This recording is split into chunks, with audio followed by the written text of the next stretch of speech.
figures aren't verifiable using Twitter's data firehose, which somebody in this room mentioned 2 weeks ago when Twitter handed over the firehose to Elon, seemingly for the purpose of trying to crack the code on what the percentage of bots is.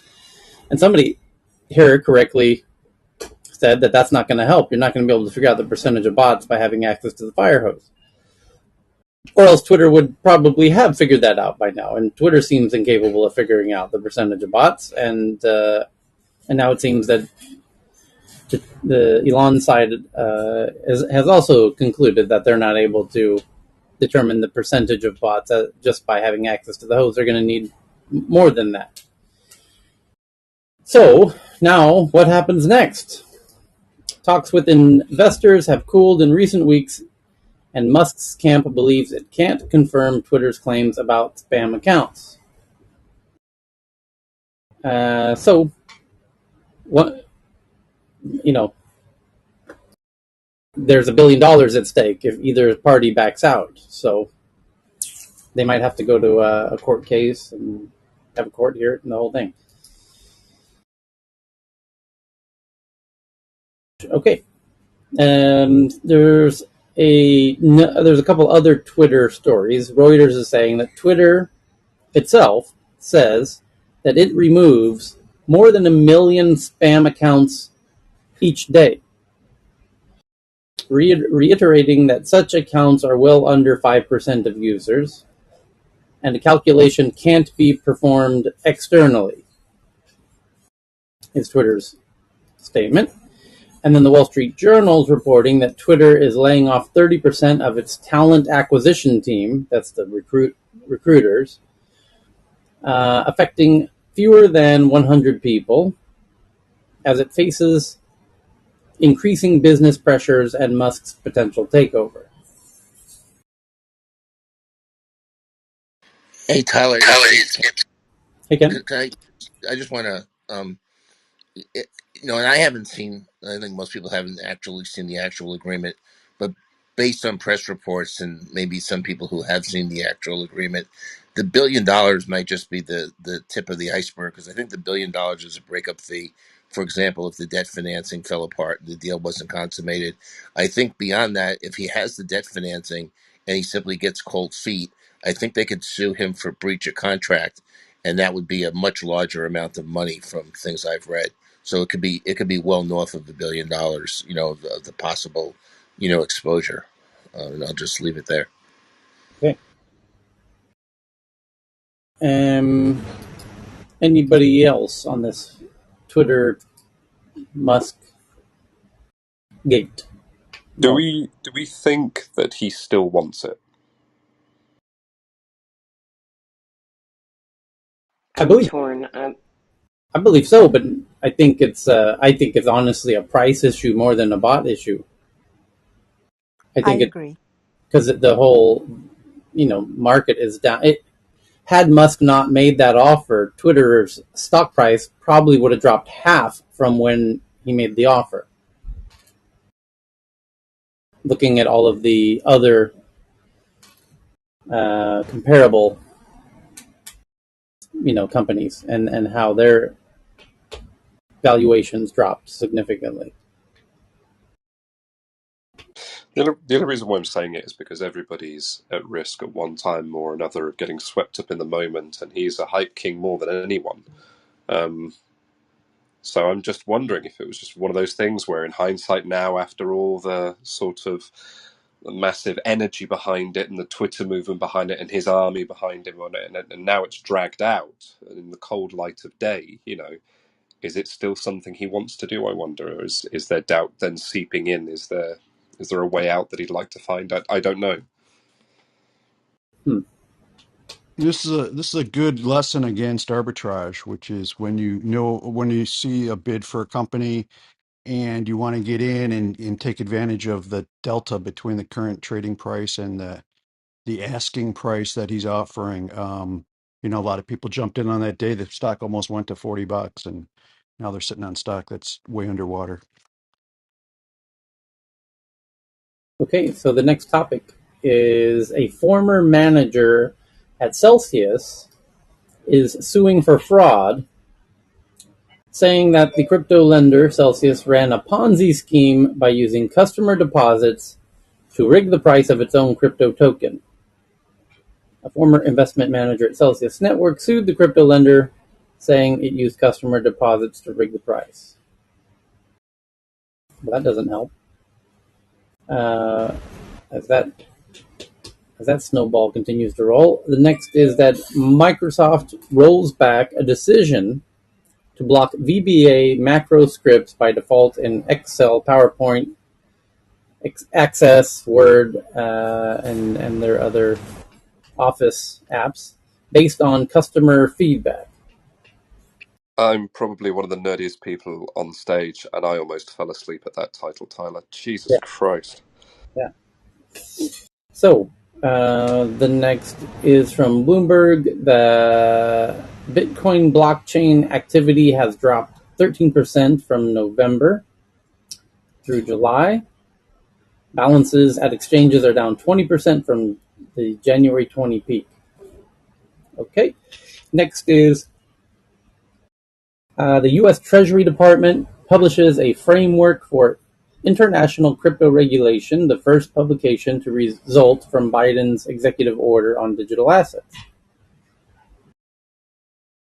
Okay. International crypto regulation being driven by the U.S. The document is the first publication to result from Biden's executive order on digital assets. Okay. Next is Netflix rolls out spatial audio to all devices and to all subscribers. Currently available for season 4 of Stranger Things, The Witcher, and more. With the aim Yes, of... that's. Sorry, Carl, go ahead. Sorry, Tyler. I was just going to say that's really nice, but am I right in understanding that the main benefits of spatial audio require a wired headset? Because Bluetooth doesn't, the encoding formats don't fully support it yet, do they? So Yes, this that. is one of those things that's nice, but most people just won't be able to enjoy. Is that correct? Unless you buy that good quality stereo wired headset.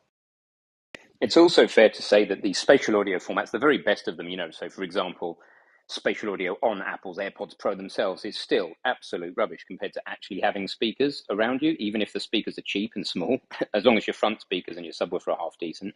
The positioning of any headphone or earbud-based audio there isn't any real positioning. It's kind of a gimmick. It kind of floats around just slightly forward and backwards of your head. It's just not anything like, just get some cheap speakers if you can, especially if there's several of you, rather than all sitting there in front of the TV with headphones on like hermits. Just whack some satellite speakers in. Anyway, that's my vote. So the next is from Politico, that the Secret Service Director, James Murray, is stepping down and joining Snapchat as the Chief Security Officer, reporting directly to Snapchat CEO Evan Spiegel. So if you had that one on your bingo card, I applaud you, because I did not see that one coming. The next is GameStop fires the CFO and is laying off staff across departments, a source says. Okay, yeah, so is everybody. Next from Wired, tech companies offer to help employees... Tyler, before you move too fast beyond that, Okay, I want to point something out. go ahead. In 30 years of following companies, I've seen CFOs resign. Most often because they didn't get to be the CEO or something. Almost very rarely, this is like I'm trying to think of another single situation where the company actually uses the word fire in a press release as opposed to resign to pursue other things. I mean, they actually use the word fire. And I actually went into the what's called the 8K, which is the filing that companies do for an extraordinary event like this. I wanted to see the language. I wanted to see, because sometimes, particularly when accountants resign or something, sometimes CFOs, whatever, but usually accountants, there's a statement that there's no disagreement on the financial statements. I didn't see anything like that. all I saw is that basically an acknowledgement they actually fired this person, and it's almost unheard of to see the use of that term. So I wouldn't. There may be another shoe to drop here, okay? Because the fact that he just didn't resign, and they're claiming and they're using the word firing it's really important, because you never see that, and I just wanted to point that out. Well, didn't Disney just fire a president too? No, no, no, Maybe no. He did that was a little different. no, no. First of all, there's two different things. One, he wasn't the CFO. Big difference. Okay, he was a That's creative not the guy. point. I'm talking about an executive being Yeah, fired from yeah, a he was an public executive, position. and I don't believe. Yeah, but I don't think they called it I don't. Well, I guess they technically did fire him. I don't know if they used that term, but they're paying him at his severance and everything. And I think people look at that differently, but simply because no one's thinking that there's any kind of impropriety there. That's just a power play, because his name got. And you're talking about Peter Rice. Basically, his name got in the paper too often as being a possible successor for Chapek. There was some issues about, because whether the board would even renew Chapek's contract. So he just viewed this guy as basically as a threat to his existence. That's all pure corporate All I'm politics. bringing up is it would be nice and refreshing to hear people actually get fired versus this Pandiana cute. Well, we just decided to separate our ways. That's I all I'm bringing totally up. agree with you, Robert. I totally agree with you. But when you take into account the fact, as you and I both know, that it's almost unheard of, I think it should be noted that, is this honesty in reporting, or is this maybe reflective of something else, because it is so rare. That's all I'm saying. But I agree with you. It would be better if they actually officially always said, that what the real reasons why, but they don't. Yeah, I agree, Ken. When I read that, it's probably the first time I read something from a CEO where it didn't say resigned, and it also didn't thank him for his service. It was like I forgot exactly what Matt said. He said basically he's departing. It's not a Um, culture fit, and he said. and that was it. Yeah, I mean it's very unique.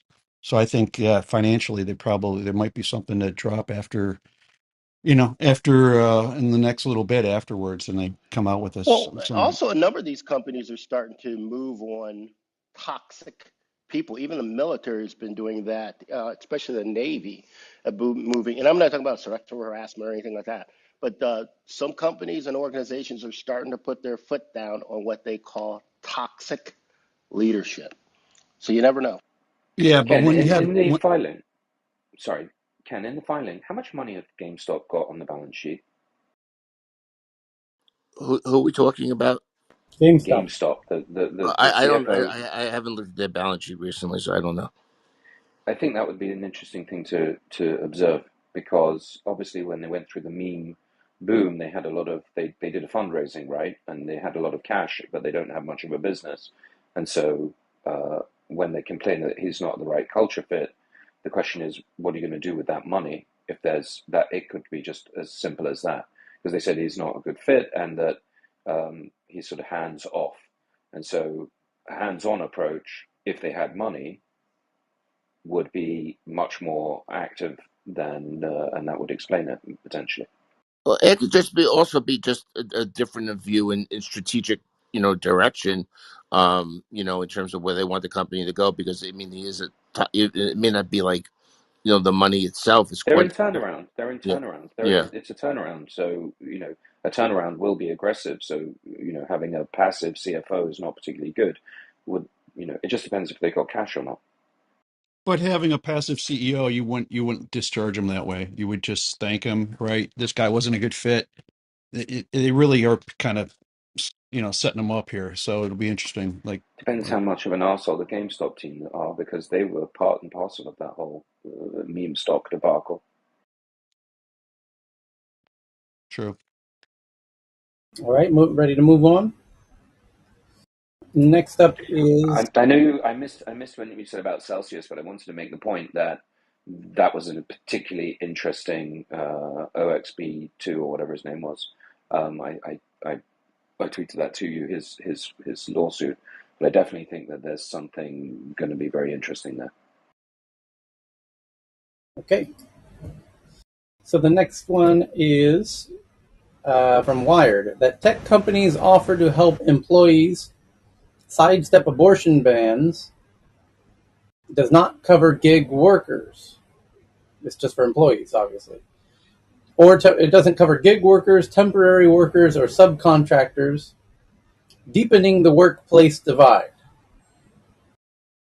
Yeah, well, it's for their employees. I mean, uh, Can't have it both I mean, ways. that's like a duh.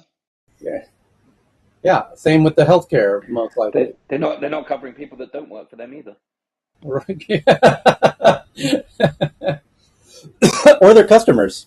Strangely, if you're a big tech company customer, you're shit out of luck. They're not going to cover you. Yeah, But but Tyler, I think this is targeted at things like Lyft and Uber and those guys that really run on contractors.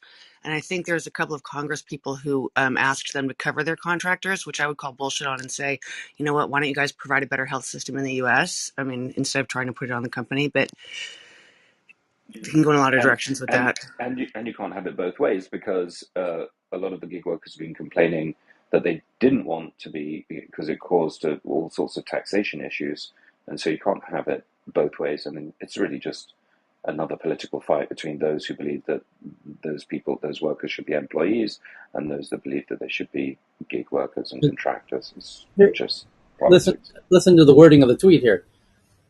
Tech companies will cover abortion travel for their highest paid employees who don't need the benefit. Gig workers, temporary workers, and subcontractors won't get this benefit, but are the ones who need it most. Okay, well, get a master's degree in computer science.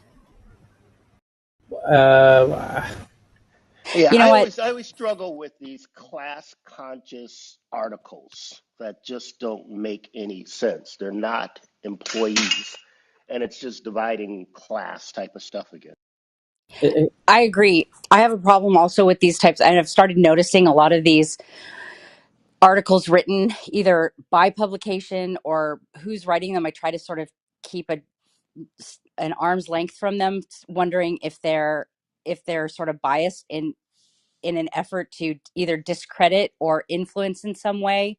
Um, and I know that I'm kind of a big proponent of the Great Resignation. I'm actually quite happy that it's happening. But I wonder sometimes if it's an effort to sort of discredit that and show people, look, you shouldn't be doing this. You should go back to your real jobs, like listen to your overlords. I don't know. It's kind of bothers me. so should the opinion piece writers also get the benefits that the regular journalists get?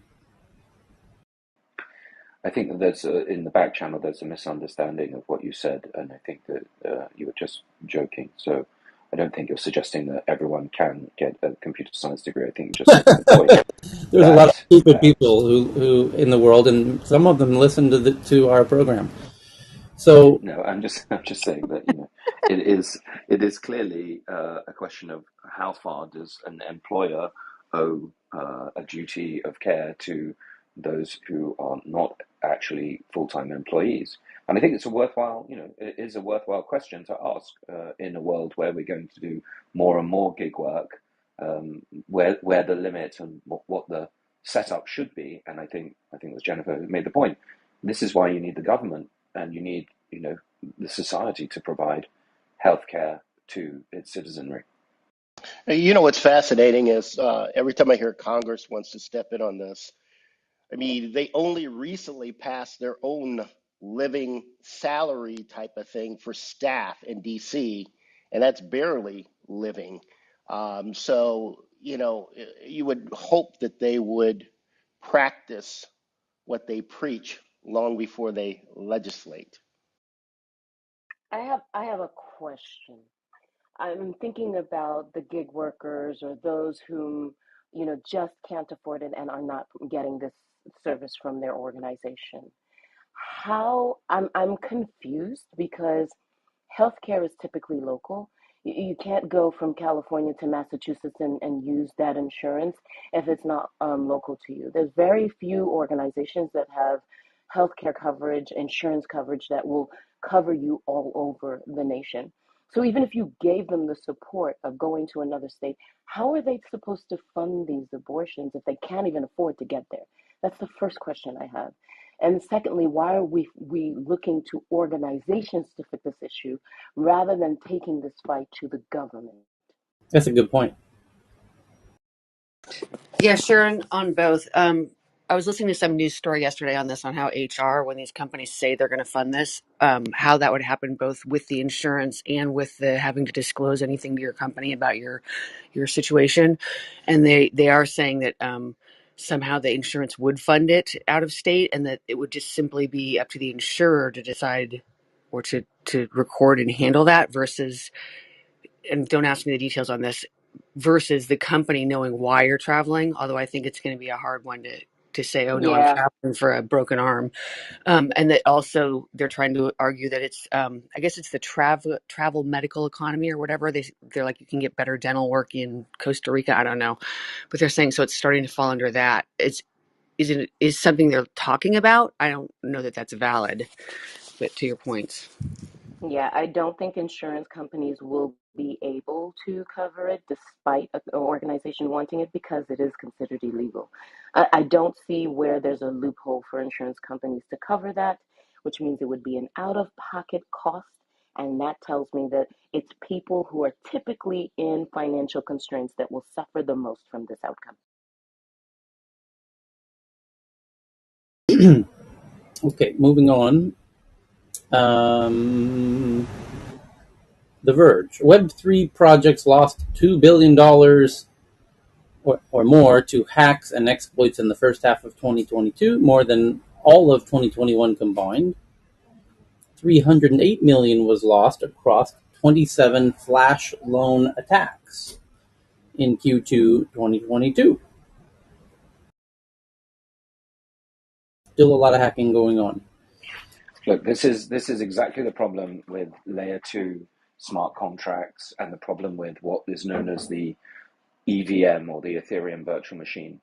It's very similar to saying all of your security, if you were looking at it and comparing it to Apple and the application developers, it's like saying that your security should be looked after by the application developers and not by the protocol or the operating system that Apple runs. So the EVM enables smart contract developers to really be responsible for your security, which doesn't exist in other ways of operating. And this is what causes the problem, which is why smart contracts are extremely dangerous, because they rely on the developers of those smart contracts, and not all developers are created equal. And so our contention is that smart transactions that come from a root that is about identity is a much safer way to enable the new infrastructure that we need for the new version of the web. The new version of the web, being labeled Web3, should not rely on app developers. It should rely on the protocol developers in terms of security. And this is the big problem with all the virtual machine approaches, which is Solana, Avalanche, all of those guys. Thank you, Thank you, Nick. Eric. Thank you, Nick. Oh,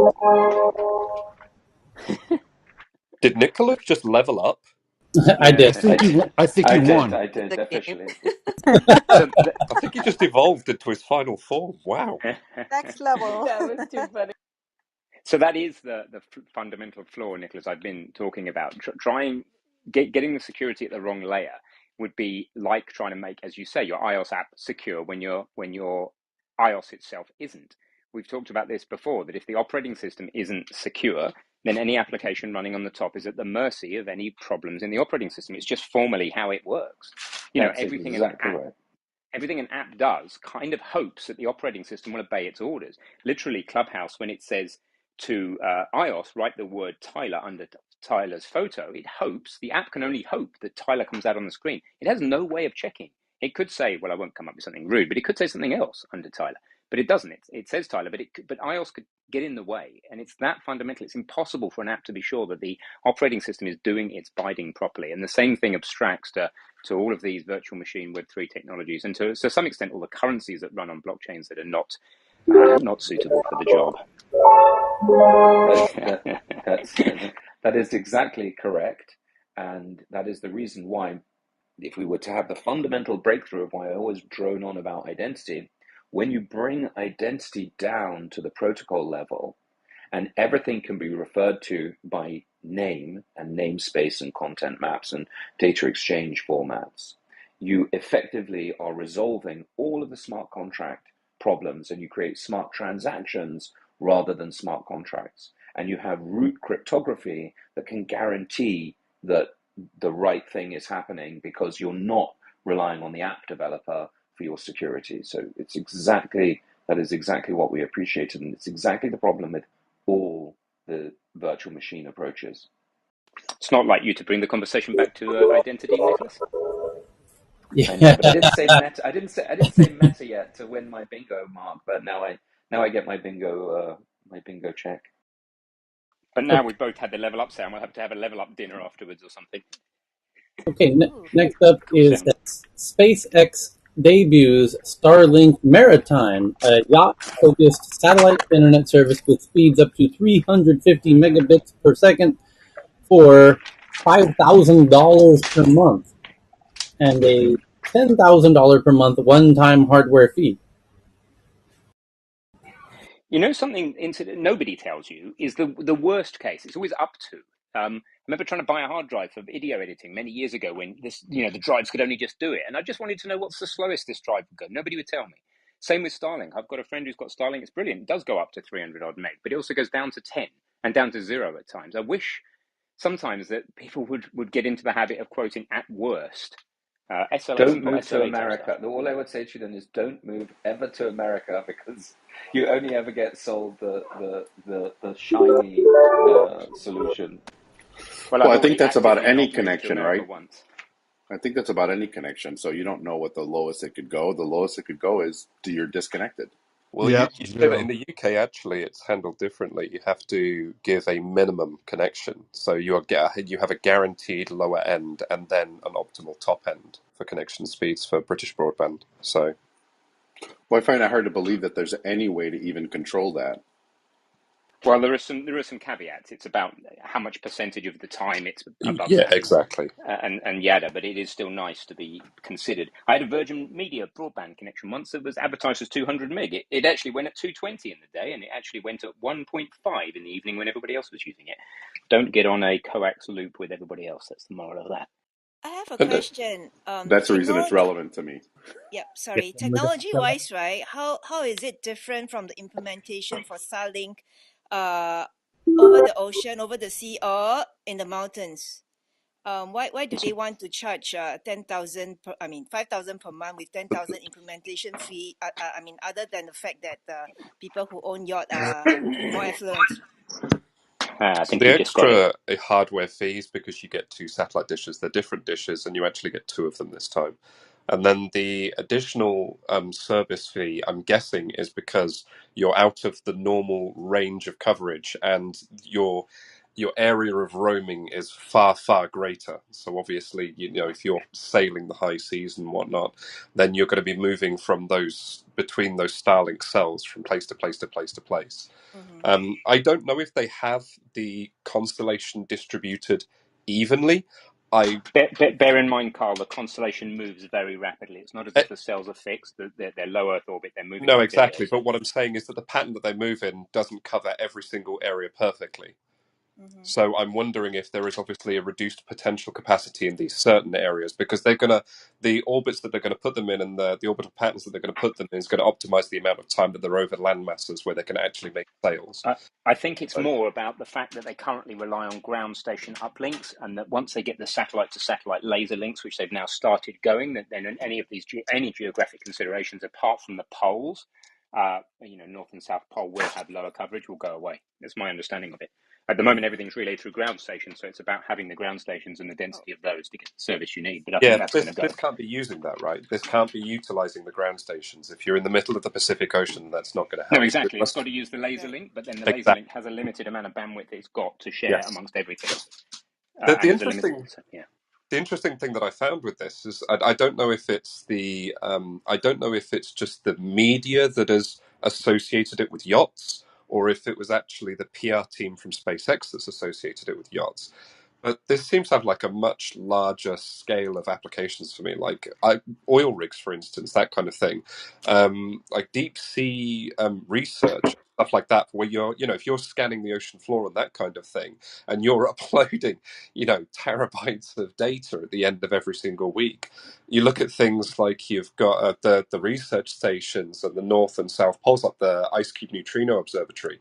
They're collecting terabytes of data every single way. It's just insane amounts of data, and they house all that on site. But I'm sure it would be nice to have a reliable series of uplinks to be able to send that to wherever you want. So I don't know if this can be used in those situations, but it that was weird to me. The focus on yachts. There seems to be a lot of places where this could actually do some real serious good. I think yachts are just like they're being used as a use case that includes ships, deep sea vessels, any type of excavation, stuff like that. Just an example. I think it's more expensive because of the type of plan that they would normally have for these guys.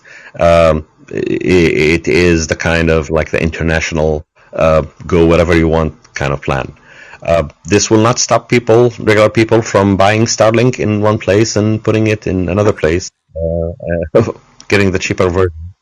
Because I think that's the one that they're trying to, push their services across the governments to get some sort of, I don't know, maybe some kind of lower tax brackets or whatever that they need to do for those areas, because they're serving underserved areas in like rural areas in the US, whatever. But outside of those areas, they are under no obligation, and therefore they can pay they can ask people to pay way more than what is available there. Okay, so I've just had a quick look at the promotional website on SpaceX, and obviously they're pinning this as Starlink Maritime. And they do mention in one of their blurbs that connectivity at sea around the globe, from merchant vessels to oil rigs to premium yachts, Starlink Maritime allows you, la, la. So they do mention yachts, but they also mention merchant vessels and oil rigs. So it seems like the media has kind of gone, oh, yachts, rich people, Elon Musk, billionaire, let's spin a narrative. I'm not sure, but there's definitely more to this.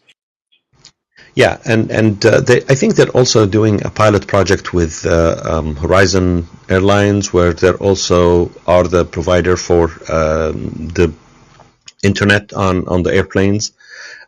This spells really bad news to HughesNet, Dish Network, a bunch of other providers that are delivering similar kind of internet connectivity in the high seas for about the same, maybe even more. And if you're in that area and your competition is charging $10,000 and you go and you charge 200, I think it's financially stupid, because you can charge way more and you still come undercut your competition.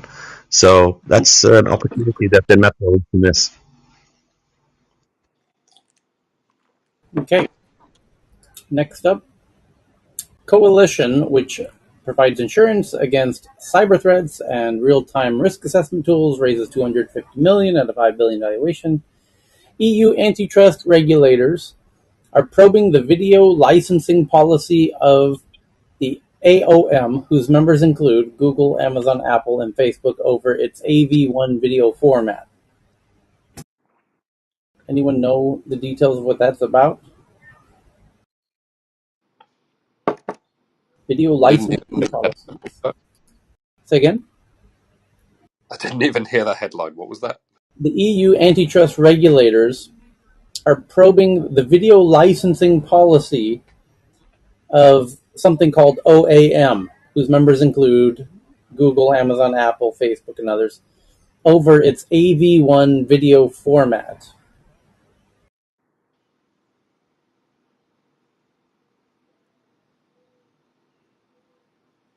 Is this an anti-competitive thing angle on a video codec? I don't know. Yeah, this So is just, the usual, let's set up an industry body and make sure that we get to be a monopoly in the space. And the Europeans are waking up to the fact that they've got no meaningful technology business, they've got no meaningful social media presence, they've got no meaningful chip manufacturing capability, and that they are being basically excluded from these industries by the technocracy. So Europe is waking up. It's called the Alliance for Open Media, and includes all the big tech companies I named. And the AV1 is a file format for 4K video into streaming. Sorry, You might mean AVI, Tyler, rather than AV1, possibly. no, it says No, AV. no, no. It's AV1. No, AV1. not AVI, definitely AV1. It's a new standard that they're trying to do the new format. Yeah. The group aims to create a new standard software for streaming higher quality 4K video on browsers and devices and apps, called AV1. And the list is actually very long. Amazon, Apple, Cisco, Google, Huawei, Intel, Meta, Microsoft, Mozilla, Netflix, Nvidia, Samsung, Tencent. And they're just trying to, it sounds like interoperability of a shared file format that'll work, you know. And I Hey, guess I've got a Tyler. I've got a the probe is going to look into whether or not they're excluding people, or if it's as open as the name implies. Yeah, Matt? I was just going to say I've got somebody who's sort of a subject matter expertise. I'm trying to ping him into the room. Okay, Did you find any European companies on that list? check it out. Well, That's most of these companies are multinational. ARM would be, well, no longer, I guess. No, not really. And there you go. So it's about understanding that you can be regulate yourself in place if you pioneer standards, and those standards obviously favor those who are It's a pioneering good those point. standards, and that's in every realm. It's a really good point because essentially one of the things that's going on is when European startups feel that they're not being given a fair shake, or being uh, they don't they're not they're these big American and Chinese companies have an advantage in Europe against European companies. The European companies know they can tell the EU, and the EU is not shy about standing up for making sure that European companies have a fair fight in the EU market.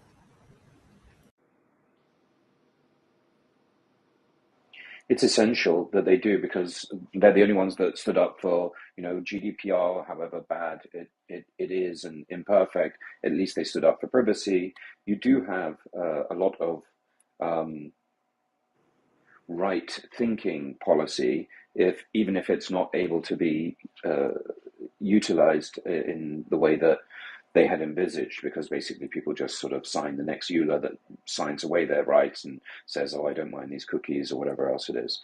But at least they're trying to uphold some form of open, democratic accountability for technology behemoths. Yeah, I've done a lot of open source standards work myself, and every single open source standard I've ever participated in um, was open to anyone who wanted to participate, and there would always be criteria for a minimum level of commitment in order to be able to participate in any voting process. So the question is not so much, is this a good thing? Because having standards for interoperability is generally good for everybody as long as people are not excluded to their economic disadvantage. So really this is a question about the charter structure and governance, more than the virtue and necessity of having this kind of open standard. 100% agreed. Now, So this probe thing needs to be checking to see if they have the licensing policy is maybe covering digital rights and all that kind of stuff. So maybe that's why they are getting investigated in this case. I mean, it says EU antitrust, so antitrust is always going to be about market domination. Mhm. Still, they have so many competition. It's I don't know. Maybe it's just the same regulators. Yeah, if it's a truly open standard, which I suspect it is, given the players participating, it's intended to be an open standard. The only issue is if it's not open to early participation, time to market and lead time for entering a market can have huge economic consequences, even if everybody gets access to the final balloted standard. If you know what that final balloted standard is looking like ahead of your competition, it gives you an unfair advantage. So this really is about openness and governance, and there's a legitimate issue there. I don't know if there's a legitimate issue in this case. I don't know any of the details of the case, but any standard that is intended to be industry wide that excludes people from early access to the process is problematic.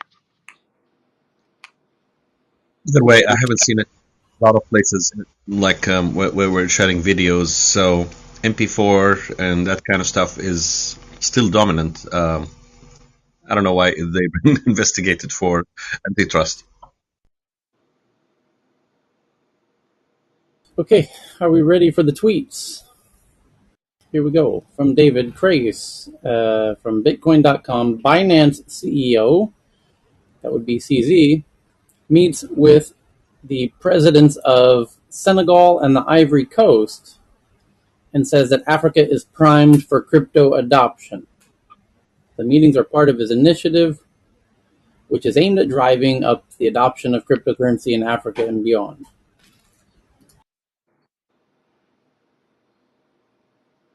Thomas Tong found this one, that researchers discover a... CZ might find that he's getting in the hair of Mr. Xi Jinping if he steps too much on what I believe is the Belt and Roads desire to export the digital yuan to Africa. So CZ might meet some resistance to his private plans. Does he have relatives on the mainland? If he does, they're very nervous.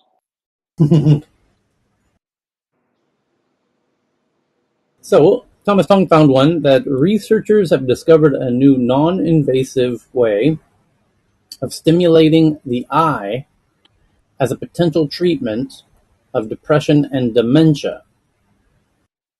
A joint research team from LKS and the University of Hong Kong and City University of Hong Kong have discovered that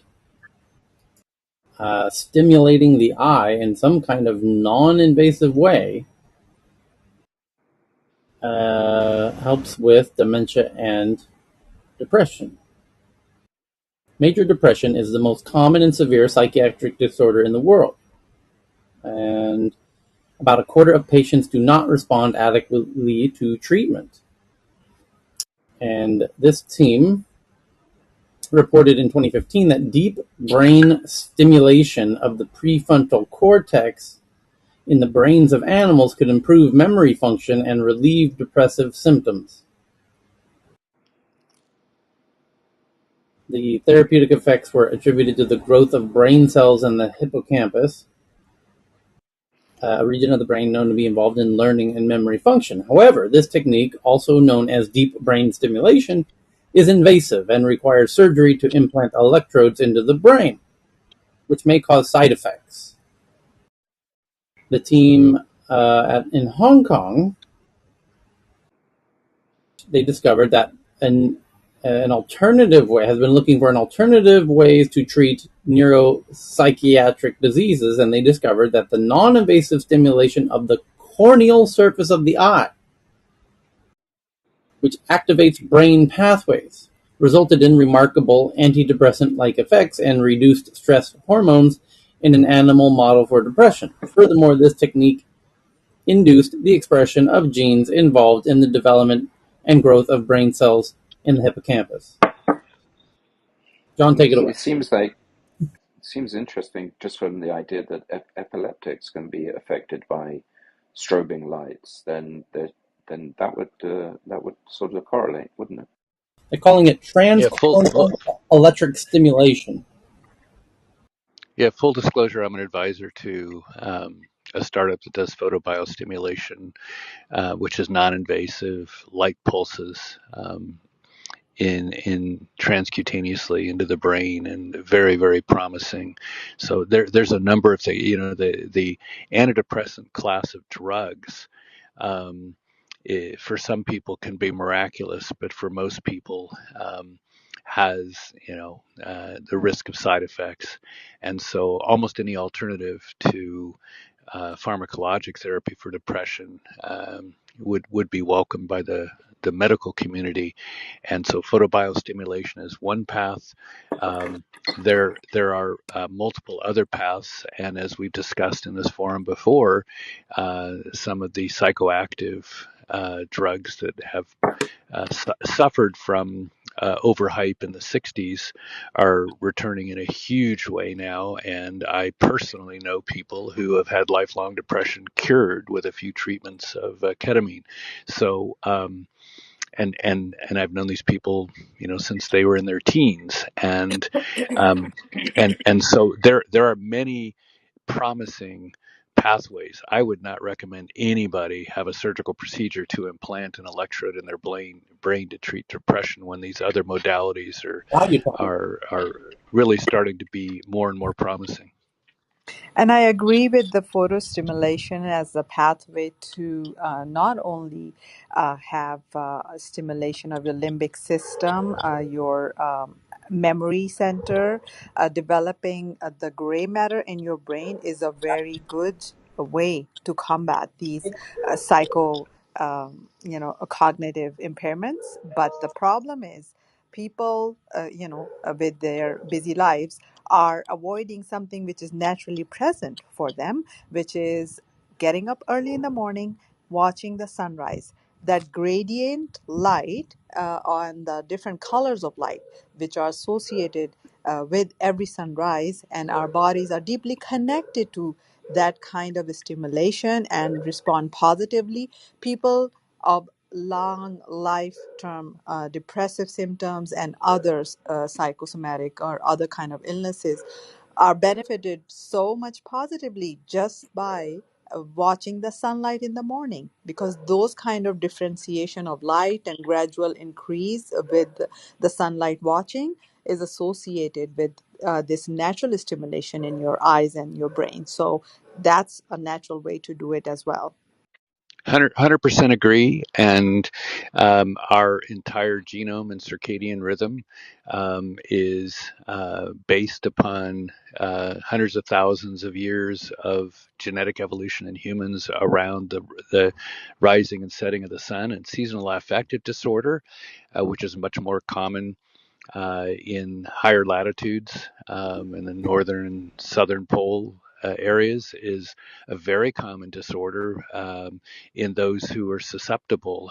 So again, I know many people who suffer from seasonal affective disorder, and if they're in a temperate climate or a tropical climate, all they have to do is, as Aram just articulated, is make sure that they're getting a healthy, regular dose of natural sunlight. And that will cure a typical case of seasonal affective disorder. And for those who live in higher latitudes, artificial lights can approximate the benefit of the sun and overcome a lot of seasonal affective disorder. So we're going to learn that there are many, many different permutations of causes for depression, but those related to light disorders are very responsive to more natural light cycles. So 100% agree with Aram.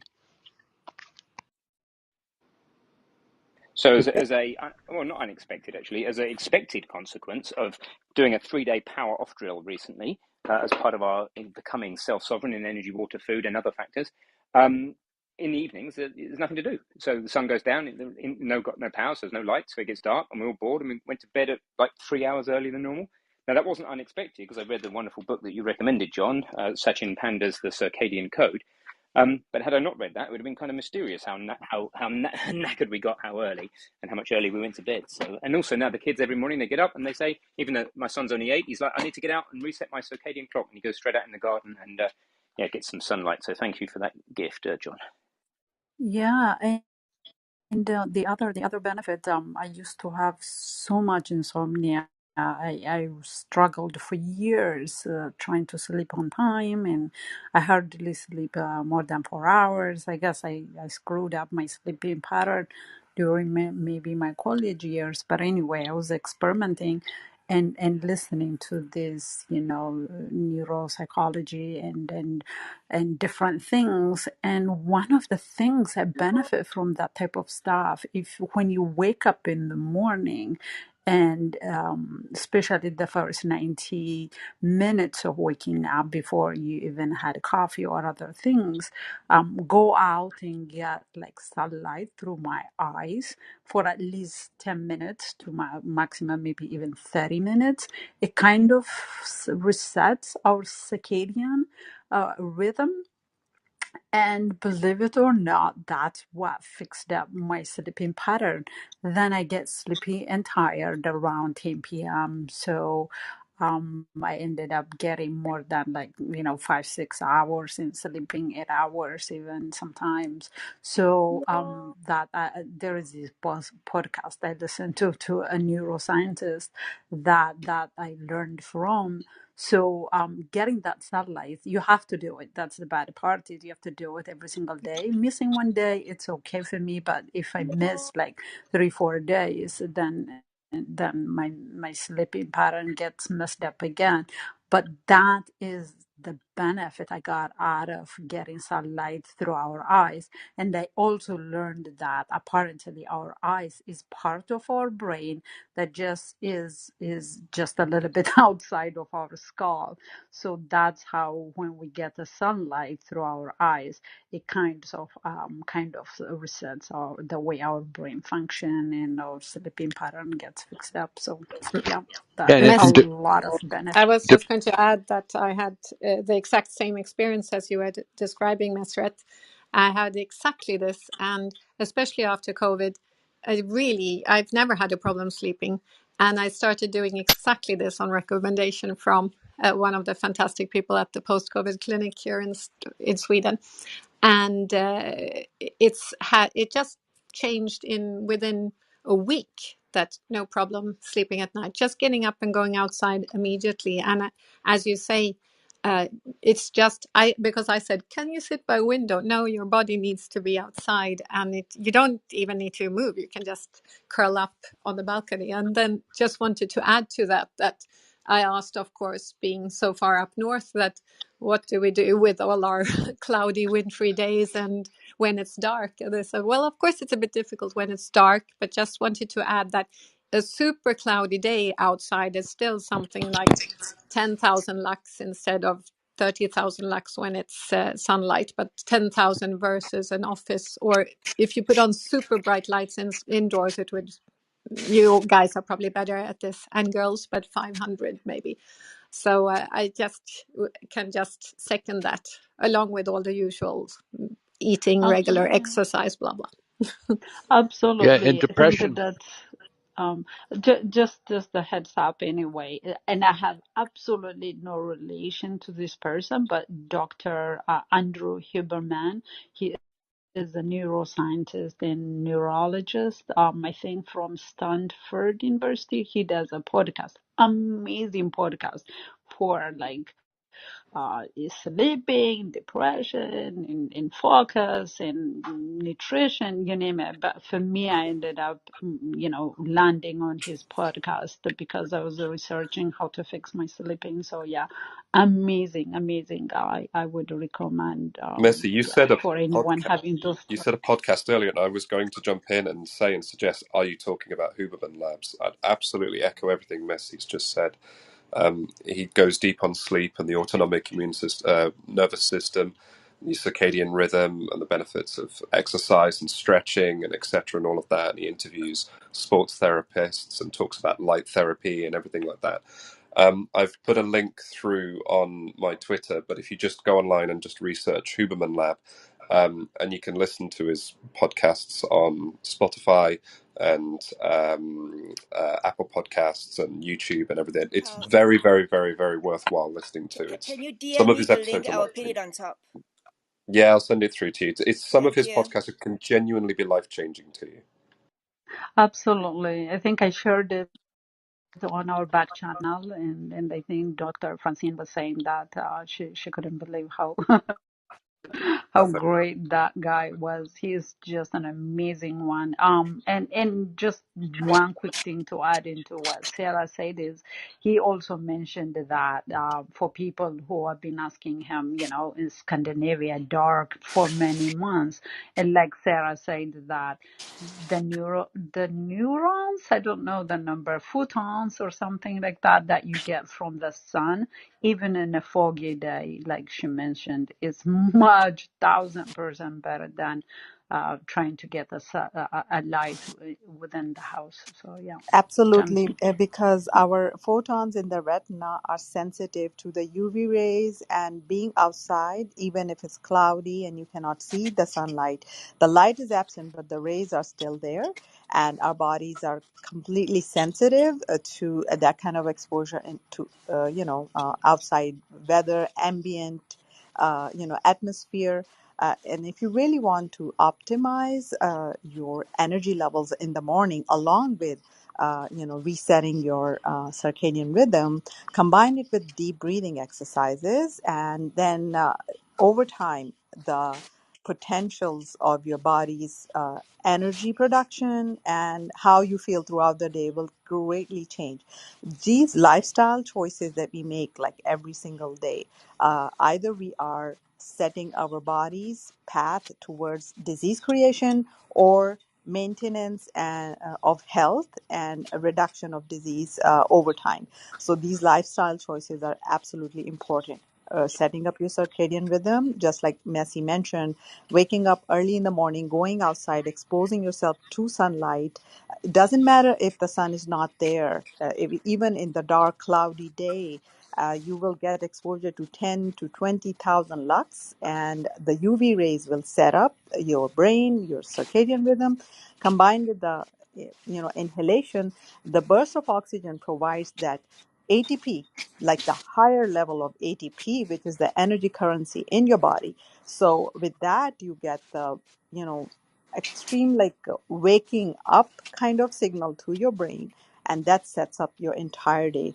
And combining it with good nutrition, resting, stress reduction, deep breathing, you're set.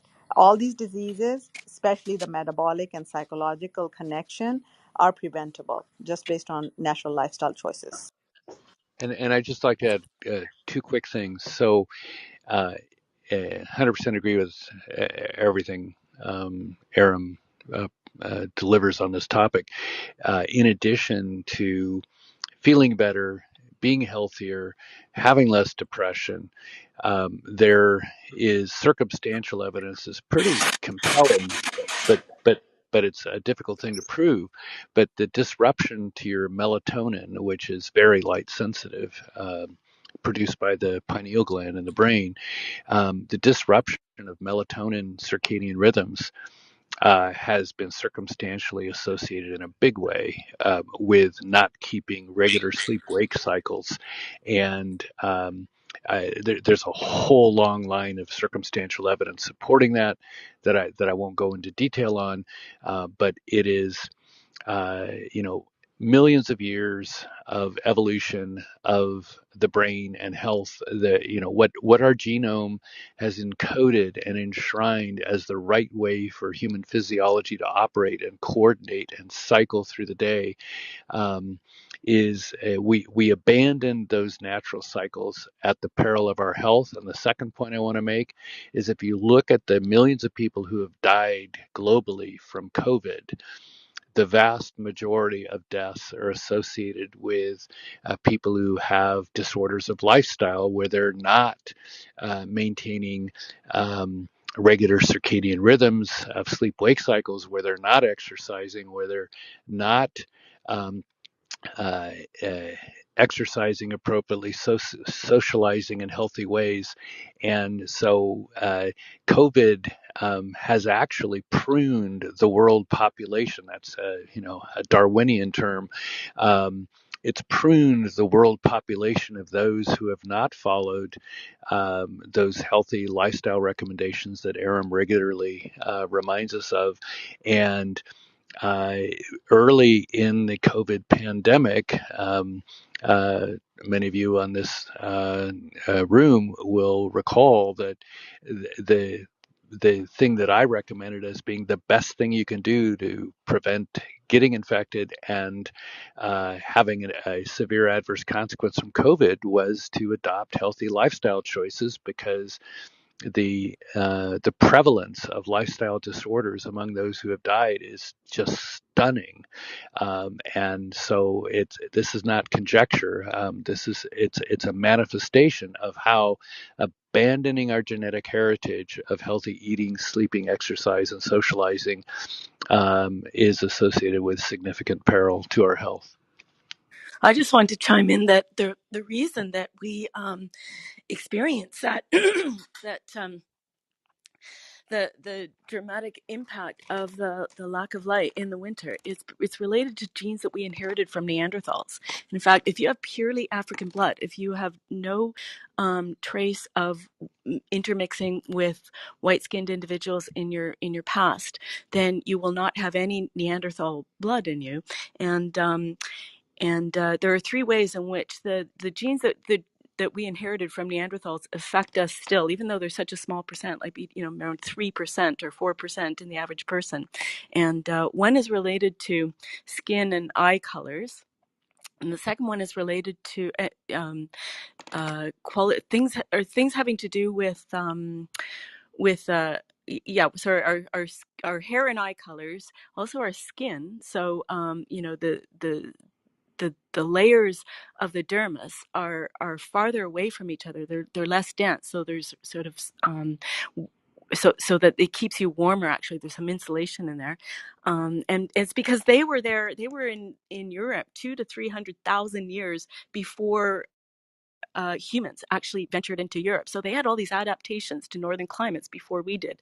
But the third is really interesting. The third has to do with responses to the circadian rhythms in the environment. So the shorter shorter days in the winter and the longer days in the summer, and also to the changes in temperature, so the colder winters and the warmer summers.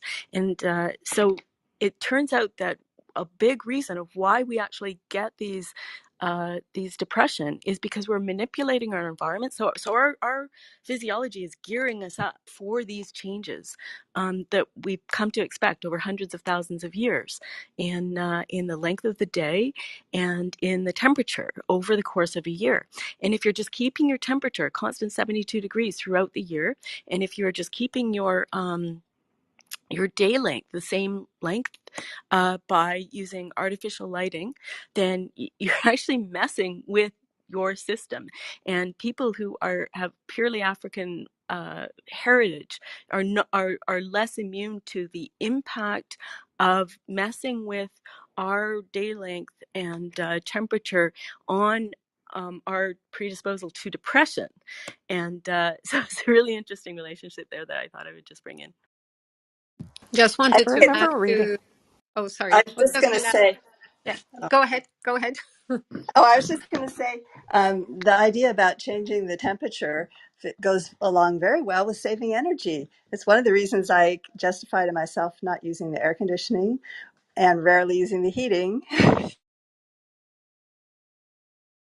And one last point, like I just want John to. mentioned, sorry, John, just one point about how our immune system is also associated with our lifestyle and the connection with COVID.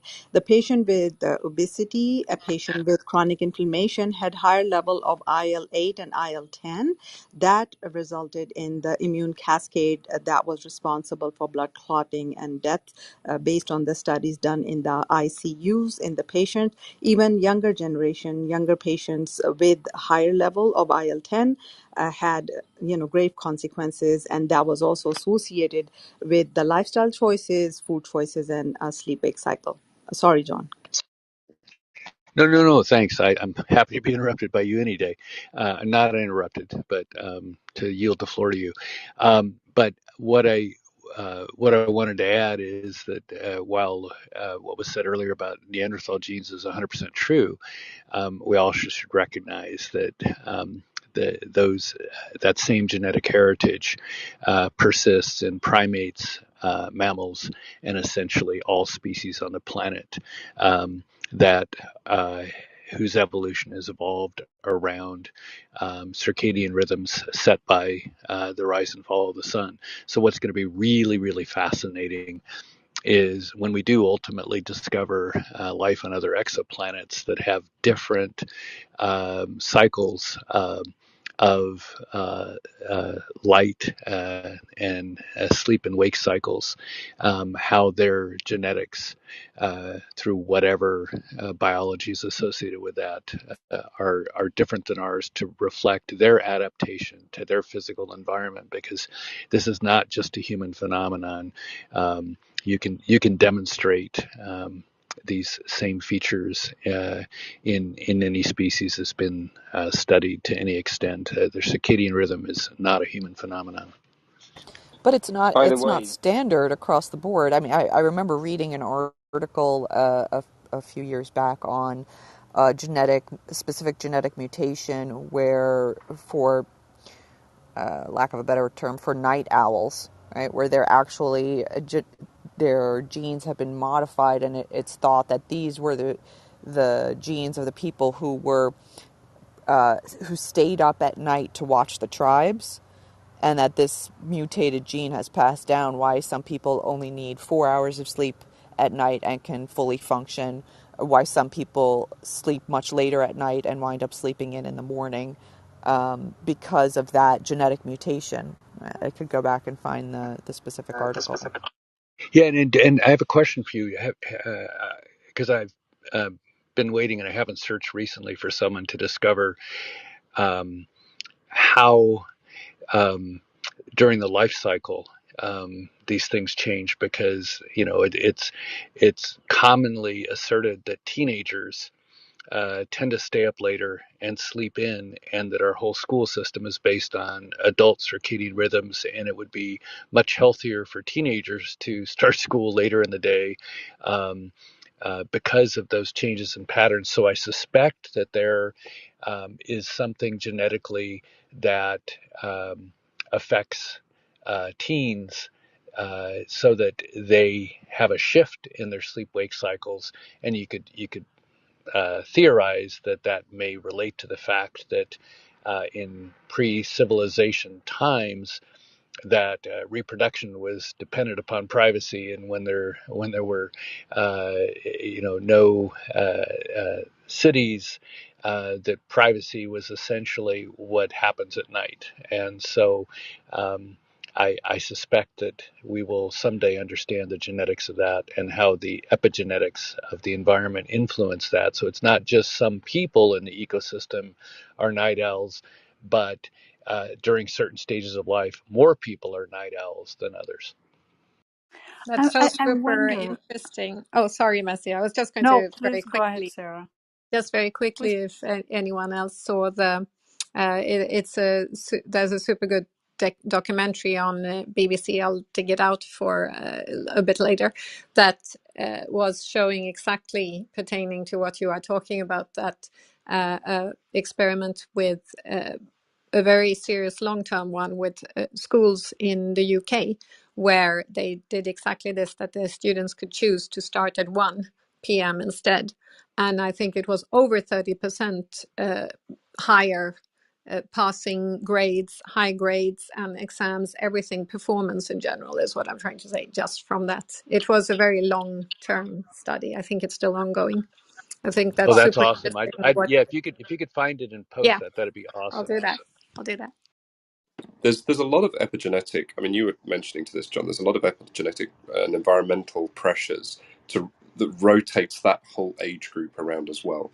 You know, when you start talking about 11, 12, 1, 2 o'clock in the morning, those are the peak hours for international sort of collaboration on social networks. Those are peak hours for certain live things, like on the likes of live streaming on TikTok and on Twitch. Those are the peak gaming hours for huge communities of gamers.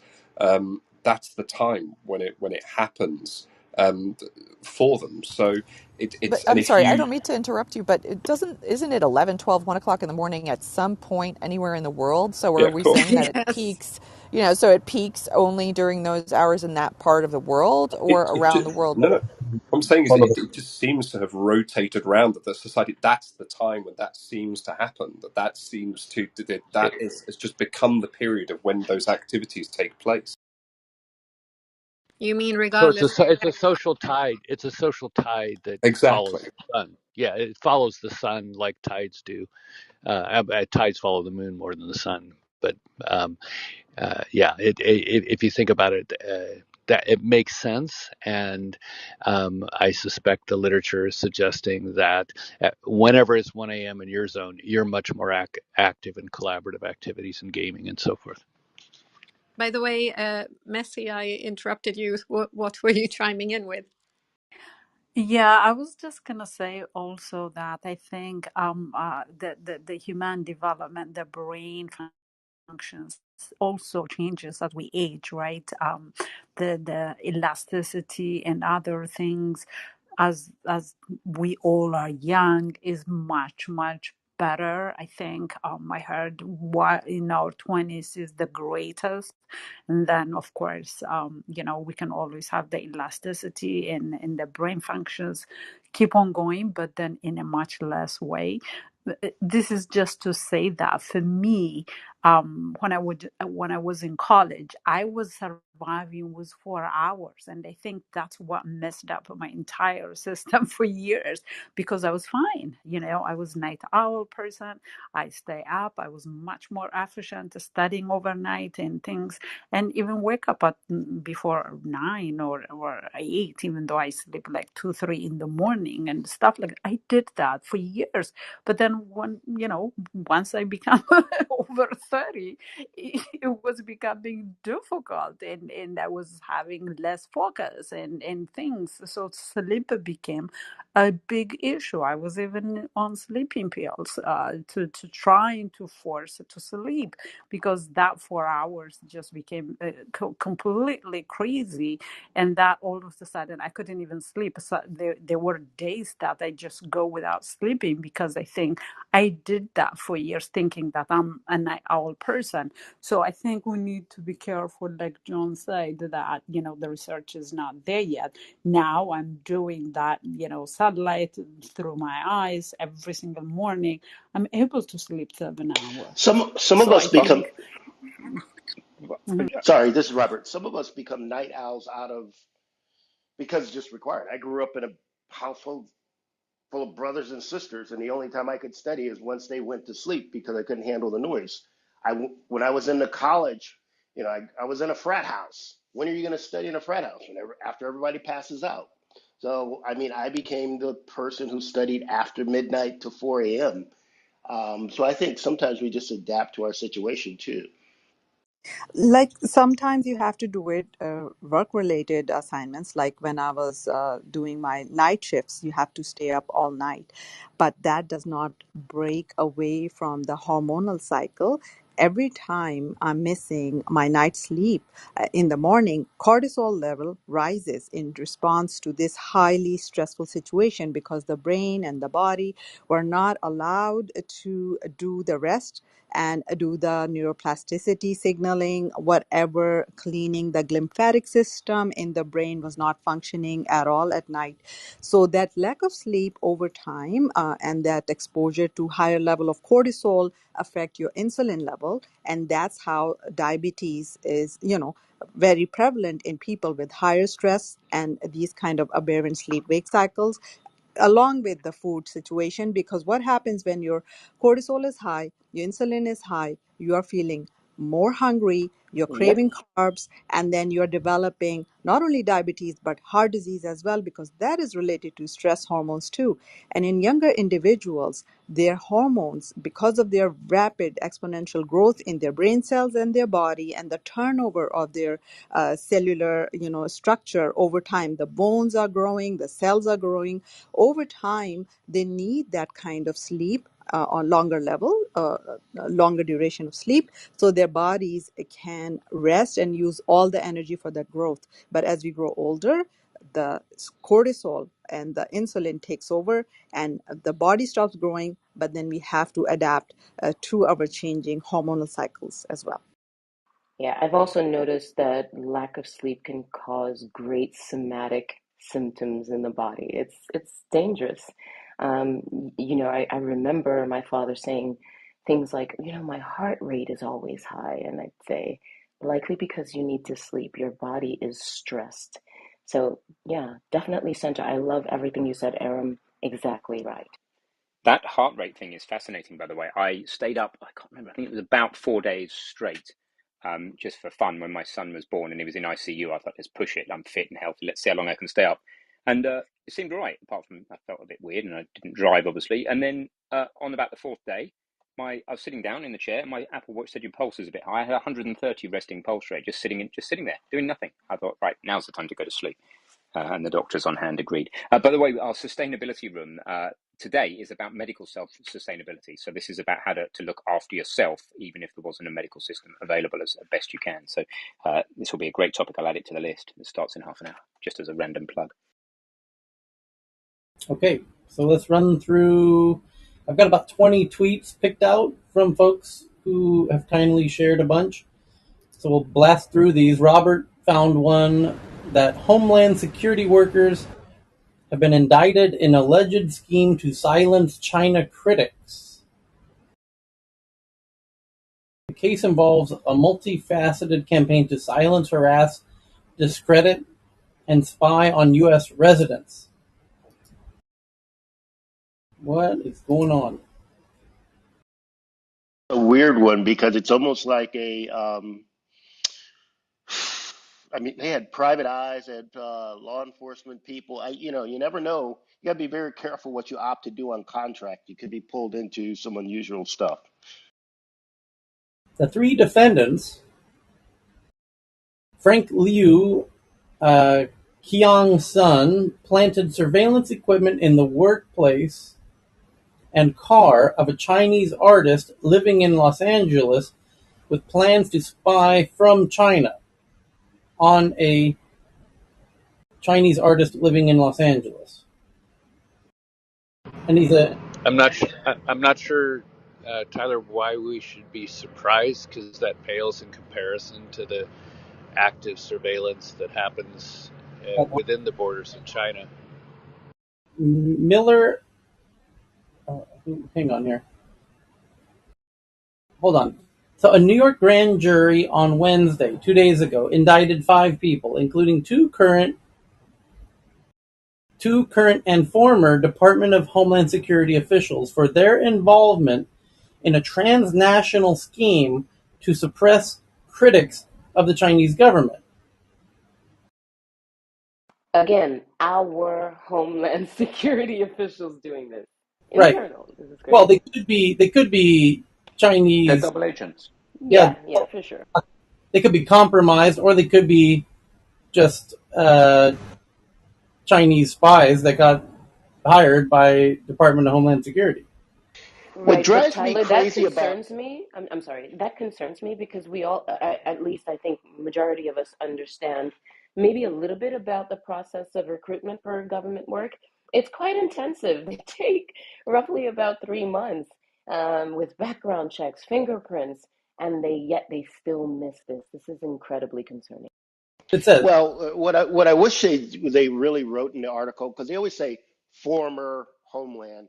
The question is, were they currently, or were they employed in Homeland Security at the time of this activity? Were they still employed in law enforcement at the time of this activity, or were they a former person right. who is a part of this Great activity? question.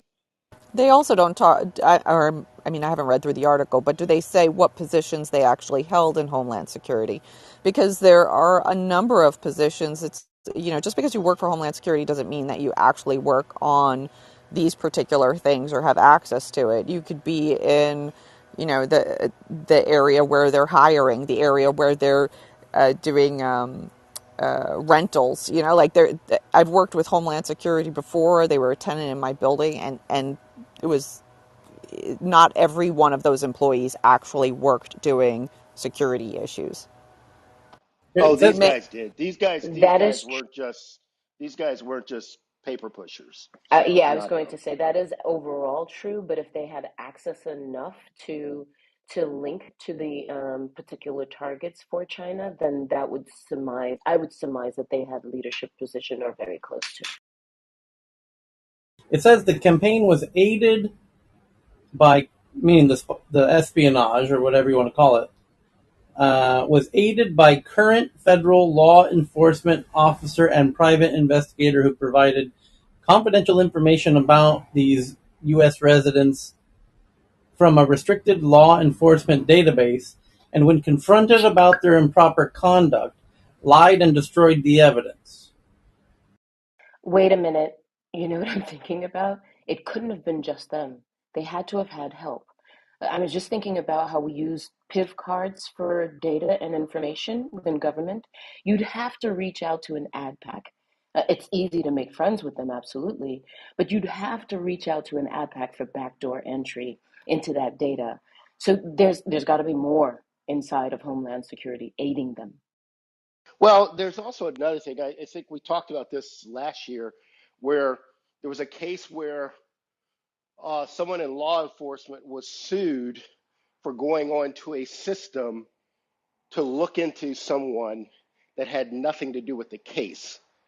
And so that'll be interesting how this shows up too, relating to access to certain things that may not have anything to do with what you specifically are working on too.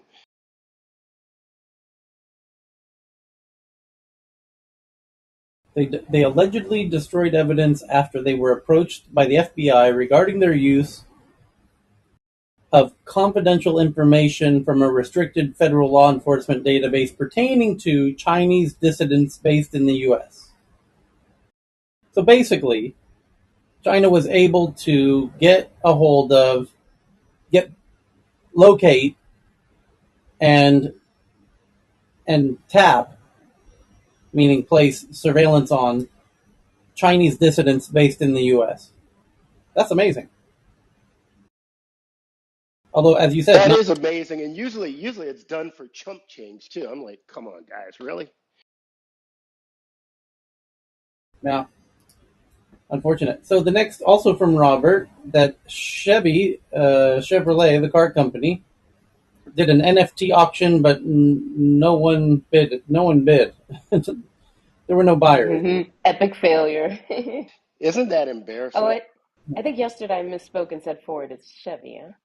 Yes. And maybe it's the awakening of the or Yeah. NFT scam thing.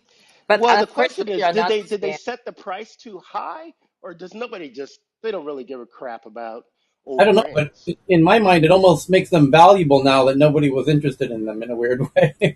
Like all of a I sudden, I think want. BB was going to make a connection there. BB, did you want to? I mean, like Maybe it's bad not timing. Bad timing. timing is bad as well with all this collapse of this crypto. And I I mean, mean, I everything that came under the umbrella NFT was, for the most part, hyped up, pumped up, insider traded garbage. And big companies coming on board is not to say that there won't be the Adidas ones or the Nike, but it's not Chevrolet's not cool anyway. So it's like saying you've got an uncool artist or whatever else. So scarcity drives markets, but art markets are driven by insiders typically. So I think that this is again, NFTs are just the earliest incarnation of like websites were to the first version of the web. And well, even though Chevy's uncool, I would expect, especially the Midwest, tends to have loyalty to American brand cars. I'd expect them to have at least one or two bids. Zero, that's And Chevy, astronomical for me. and Chevy is world renowned. Like other countries, people respect American-made cars a lot, especially in the Middle East. So it's not that. It's NFTs. It's not Chevy, and I think they just late to the game. They're like 6 7 months late to this specific game, where all sort of hype was pushing NFTs, and now nobody cares. But the timing's off also. I can't imagine that the Venn diagram of people who care about Chevy and the people that care about NFTs had a particularly large overlap in the first place. Agreed. People care about Corvettes, right? Yeah. What I'm saying is, I just don't think that those two user bases have a lot of overlap.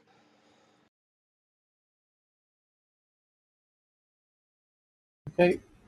Next up, the Post Malone is set to perform his new album in a special virtual reality concert this month. And next one, I love Post. robots to conduct stock takes at most Kmart's by Christmas. Robots will soon be roaming store aisles across the country, with Kmart enlisting technology to keep an eye on product stock levels. And Poppy found this one from the New York Times that disinformation has become another untouchable problem in Washington. Numerous federal agencies agree that widely promoted falsehoods threaten the nation's security. Doing something about them is another matter. Is the subheadline. And Jeff G found this one from CNN that Putin says war will continue until the last Ukrainian is left standing.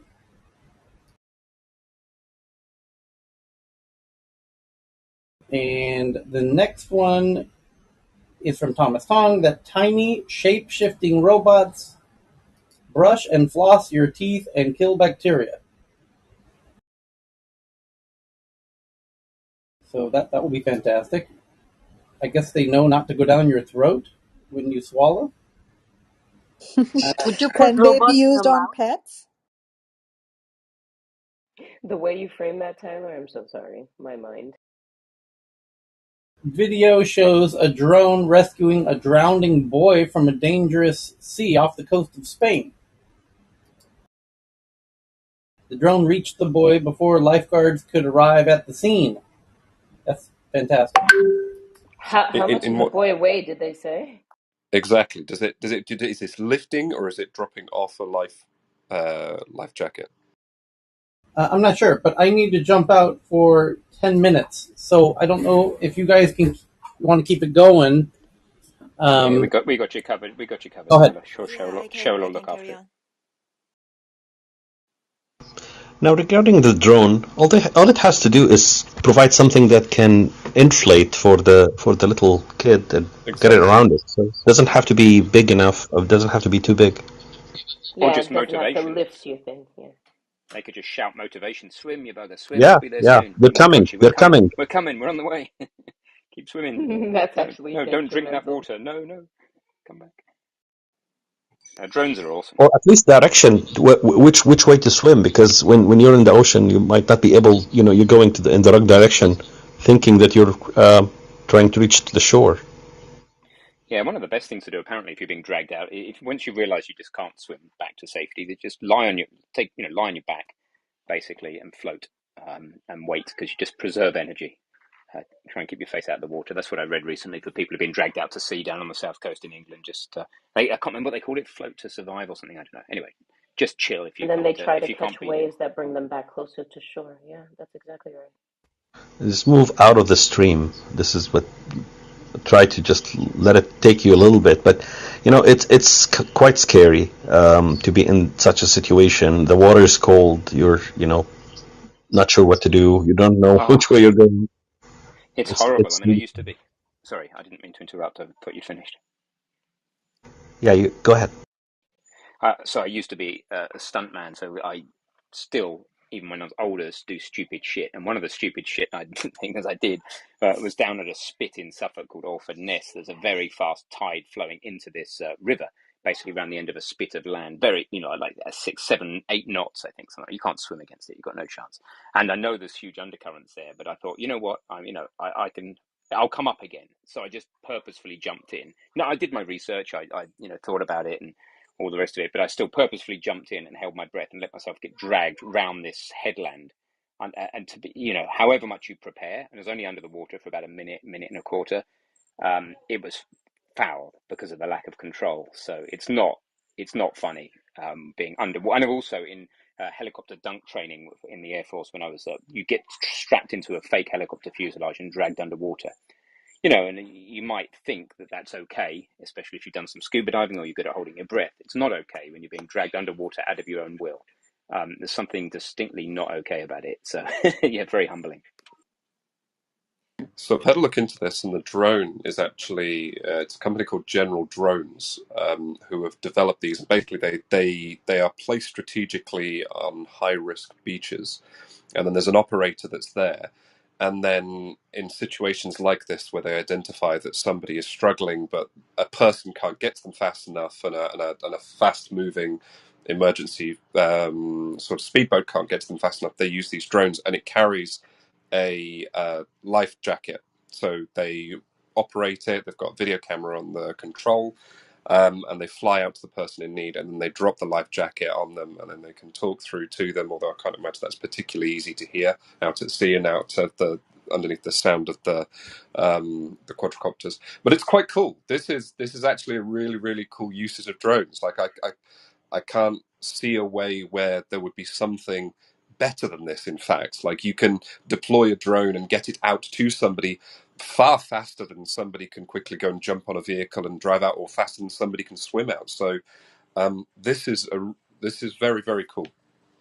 I've seen this in lifeguard videos in South Africa and Australia and California. Okay, next, this one is shared by Tomoko.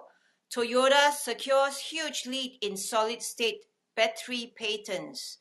Japanese companies dominate top 10, but South Korean rivals gaining ground. So Toyota Motor is by far the leading holder of solid-state battery patents, a Nikkei study shows, and demonstrating how Japanese companies have dominated the race to develop the next generation power source for electric cars. And in this Nikkei article, there's this Toyota concept car that they so-called exhibited in the CES show in Vegas. I must say, this looks really cool.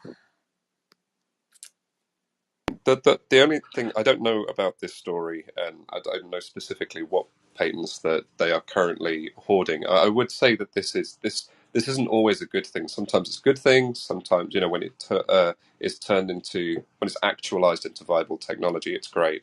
A lot of the time, these companies can basically gobble up as many patents as they can of potential ideas, and then they just sit on them, and that's good for nobody. Nobody benefits from that. So yeah, I don't know what's happening in this particular situation, but just a word of caution. Mm-hmm. Next one is shared by BB. Sound can numb pain in mice, paving way for alternative treatment, according to a Chinese scientist. The key is keeping the volume at a sweet spot of 5 decibels louder than surrounding environment. Oh, Ben, this is just in time for your self-healing. High Angela? frequencies. I mean, Maybe a we do screen Namyo Renge-kyo for that same reason, right? A scream Yes. can This soothe. is this is called music therapy, I guess. Yes, it's for music therapy. Yeah. Yes. And John, do you have any information on this? I Uh-oh. guess he must be. Go ahead, John. Okay, I guess he must be busy. Next, shared by Saudamini. How science is making chocolate taste even better. Oh no, please don't tell me another like No, road please don't chocolate. do that. Please don't. Yes. Saudamini, are you still here? Okay, let me just click on this BBC article. Okay, please don't try to be funny Even with mice chocolate. are addicted to chocolate. Let's not do this. Oh, I love it. It'll help my Like there are skip a not bit. enough things to make us fat. Okay, so according to Louisa, okay, Louisa is an artisan chocolate maker in Nottingham and founder of Louisa's Vegan Chocolates. Oh, I see. Okay, I've always had a love for chocolate, but when I discovered all the tastes and nuances of single origin chocolate, the incredible flavor notes like a fine wine, my eyes.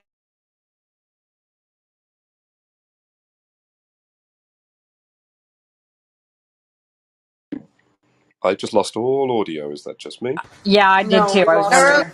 where are you, Cheryl? Oh, Cheryl, you're Cheryl, muted.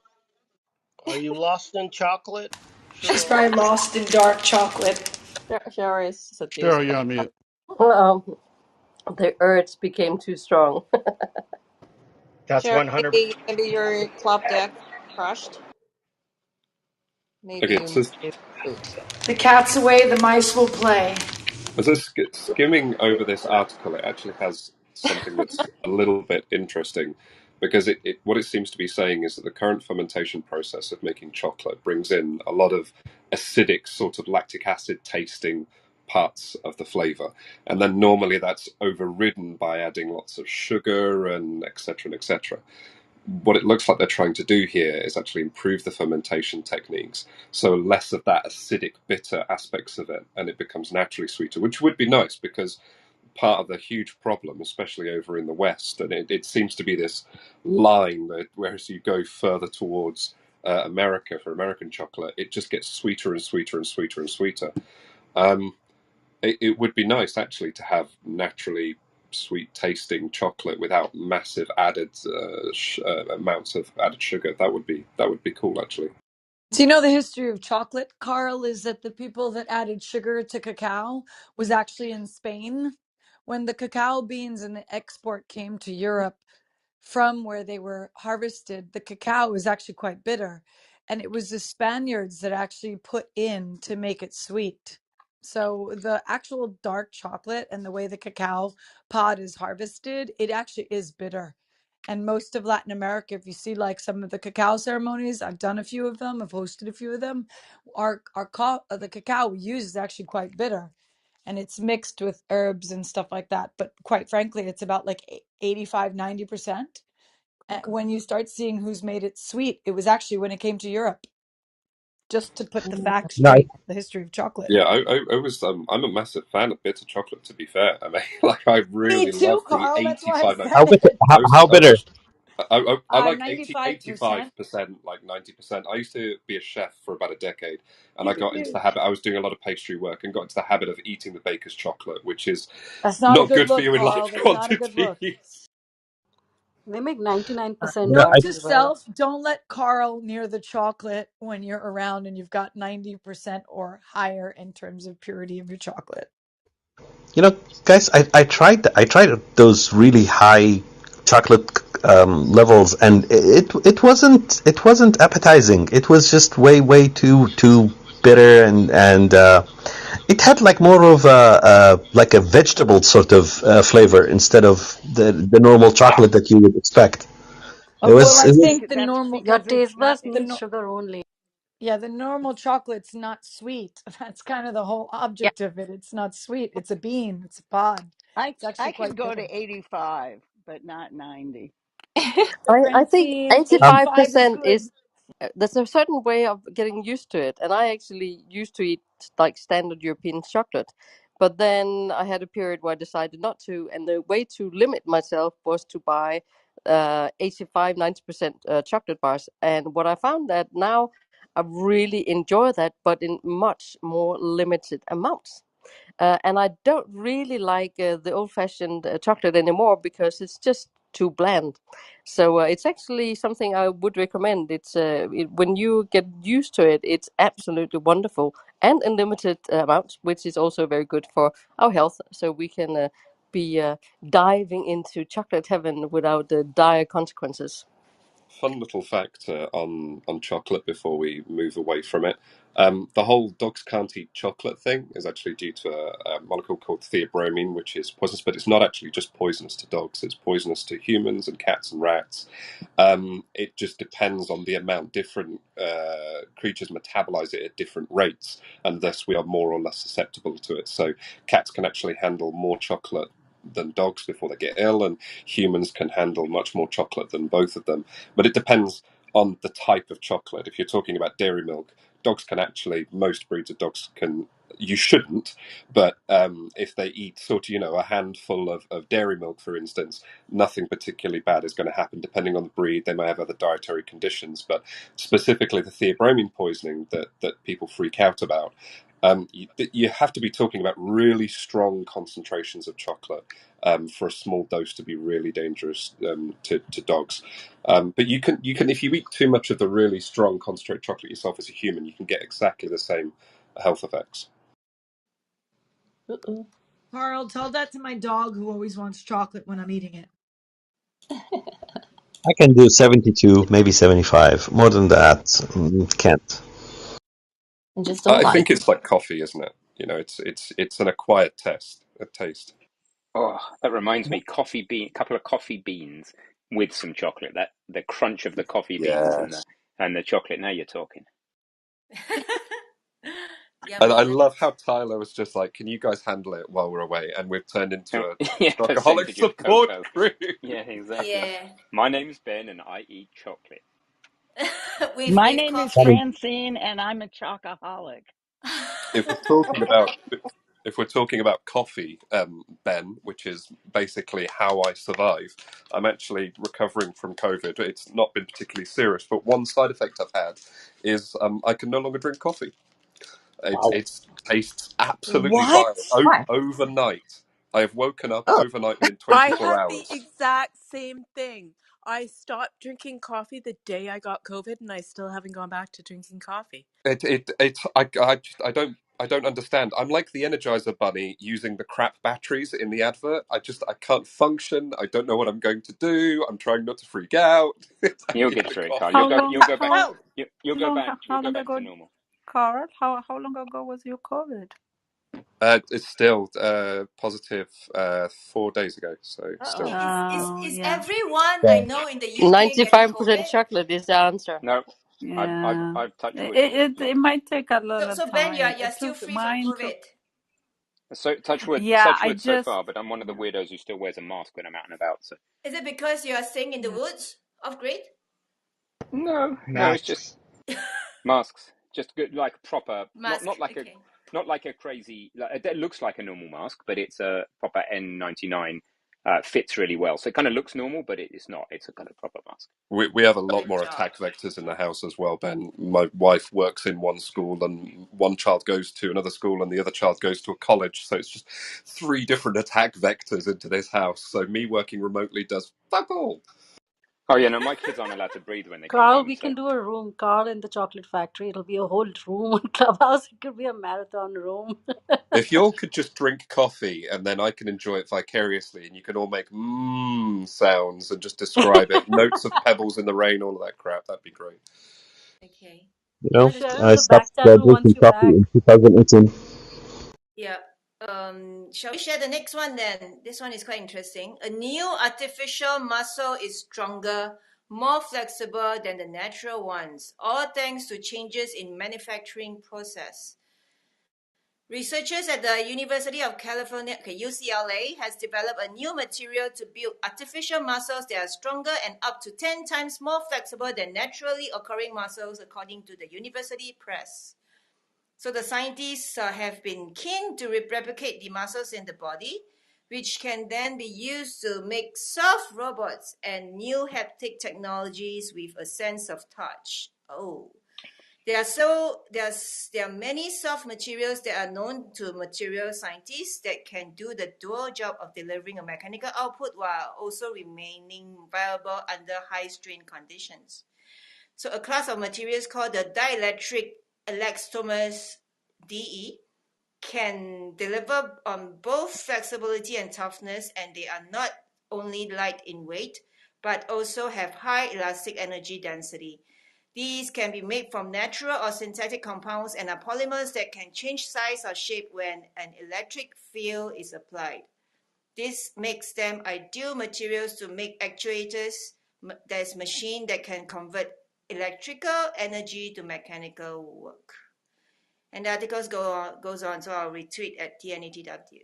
Comments? I'll have a look at that later. That seems really interesting. It does sound a little bit like what they're discussing is relative strength, as in they have a small piece of material during which they can apply heat and or electromagnetic field, and thus they can manipulate it and make it change form and change shape. And then while doing that, it can exert a certain amount of force on something. And that sounds, and then they take that and they go, well, given its size, what is its relative strength, and then what would a relatively sized muscle be? That's really fun doing that. That's very different from making one the size of a bicep and actually replacing the bicep. And then the accompanying equipment you would need to make the required electromagnetic field to make it actuate.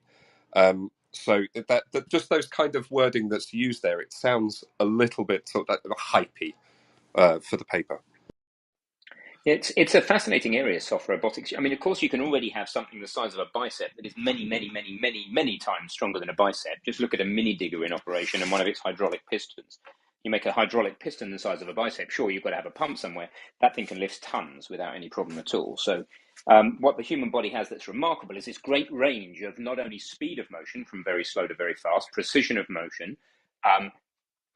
You can go from being able to sense a hair touching your skin to punching through a piece of wood. We have quite a wide range of capacity in terms of speed and strength and sensitivity, which is so far not replicated. But soft robotics is fascinating because you can't just make a robot behave like a human, for example, just through software, because of the mass distribution of that robot. If a robot's arm is too heavy and it swings its arm violently, the rest of the robot will react in a very non-human way because its mass distribution is different, specifically its moment of inertia. So, making things not only soft, which can be great, like an octopus style tentacle to kind of pick up a cabbage is going to be a lot better than a robot that's trying to sense, that kind of wraps itself around pneumatically, is going to be better than a robot trying to carefully sense whether it's crushed it, according to my friends at the local Cambridge University, are doing that. But also really mimicking, if you want something to be like something like a human, then you need to really mimic the proportions and the mass distributions, or it's never going to look right. You can't compensate in software because of the basic physics. Anyway, I'm going to go run this other room. Okay. Real fast. Nikkei, Japan reporting Toyota secures a huge lead in solid state battery patents. We covered that, Tyler. Okay. Scientists say sound can numb pain in mice, paving way for alternative treatments.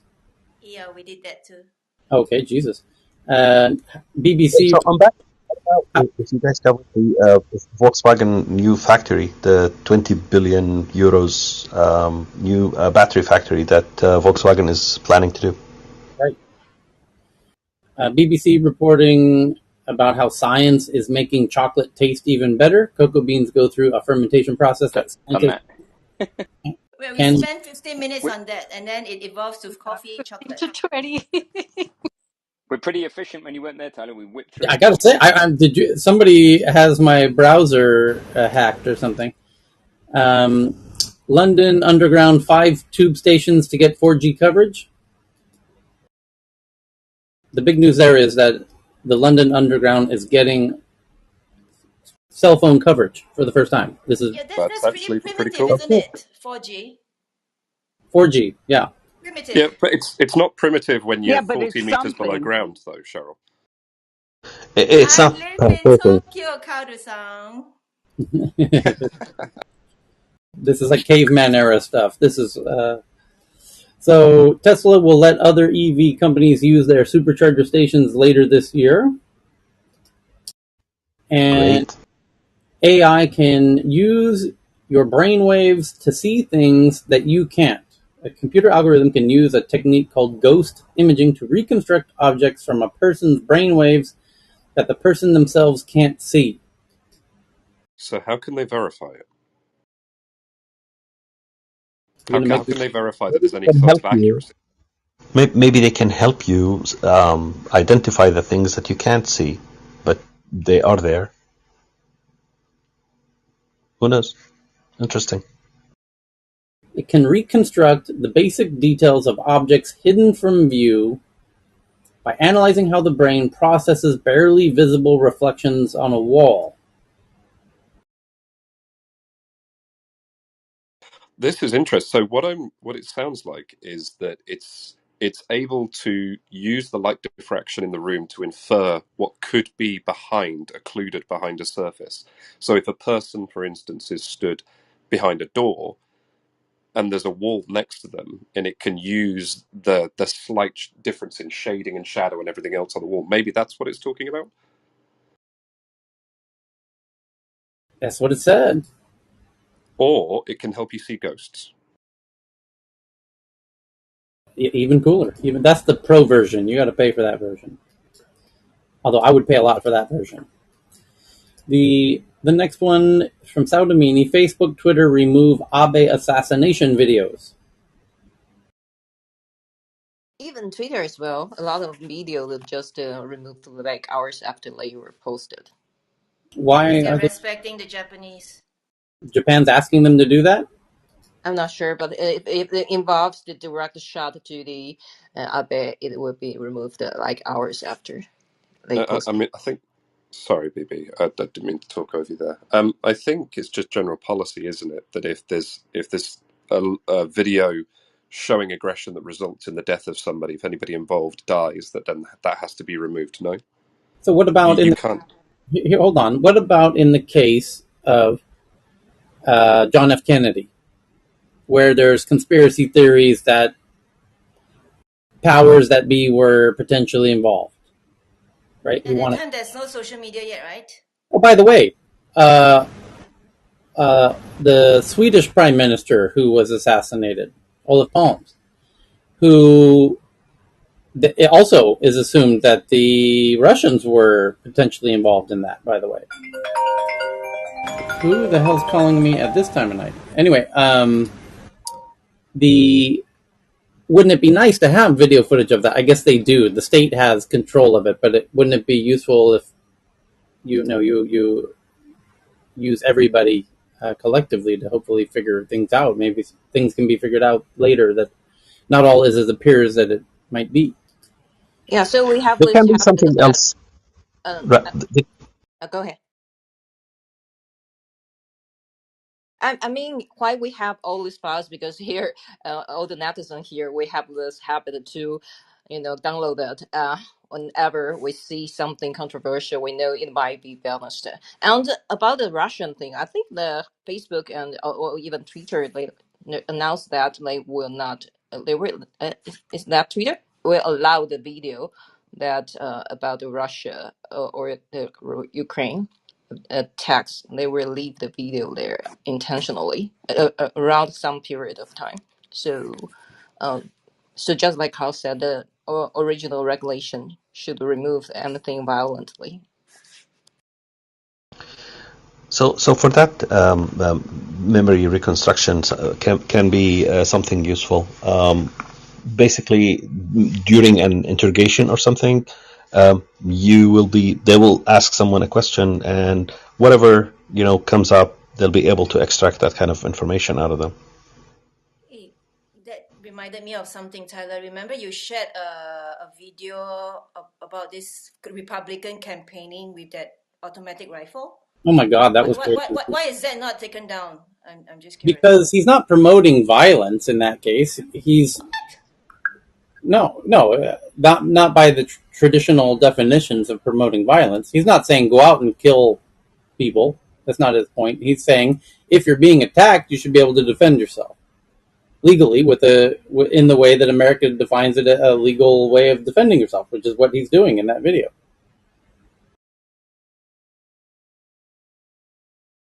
He all the only there from an American perspective, he's just making a case for something that's already determined to be illegal. It's already legal that you can have an automatic weapon, and the best reason to have it is he's saying is if your home's being invaded. So there's absolutely nothing illegal about saying that. Okay, so meaning to say that will this content be restricted within US? No, So Twitter will not take it down for other country whereby there's gun law. not unless that country says we don't allow videos of guns or something like that. But every Hollywood movie has videos of guns and violence. Every video game has violence. But he's not an actor, right? He's a politician. Well, in that video, he's being an actor. But our I'll be back. politicians are actors. Good point, Robert. Clown, you mean? No, politicians themselves. The act of being a politician is one step away from being an actor. Ah.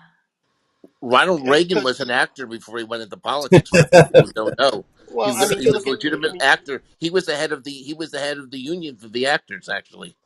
exactly. That's And right. also, if you look at some of them, they're either actors or former journalists. So they know how to tell a story, and that hypnotizes their audience.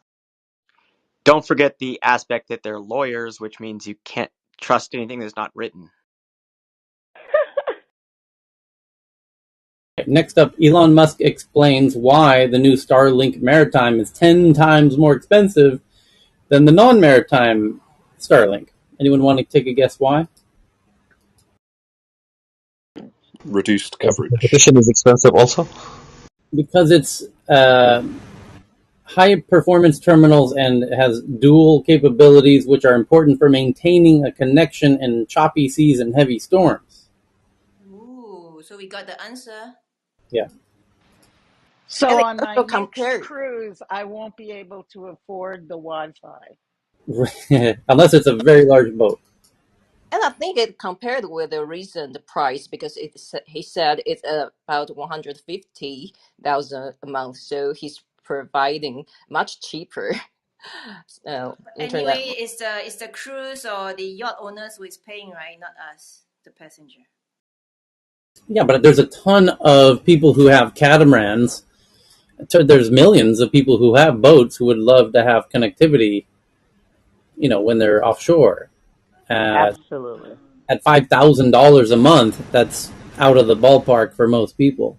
It's worth pointing out, Tyler, with that 5K a month, there's no lock-in on the contract, so you can actually start it and stop it at any point that you want, and then you get billed for the month. So if you're moored up for several months of the year, you could just put your units back in storage. You don't have to pay for it. So Still, there's no lock-in on the contract. 10,000 to set up and 5,000 a month. Like you're gonna have to have a Oh, it's a substantial. lot, yeah. It's unfortunate because I'm hopeful that like the you know but it's just a limitation of the technology. It's like if you're moving around on a rocking boat, you need a very robust, redundant connection, and that's still going to cost a lot of money. And he's right in further later in his comment, he says that it's a fraction, it's 1% of the cost of the current solutions on the market. So they don't have a strong incentive to go cheaper on it because they're already Told just you. yeah. So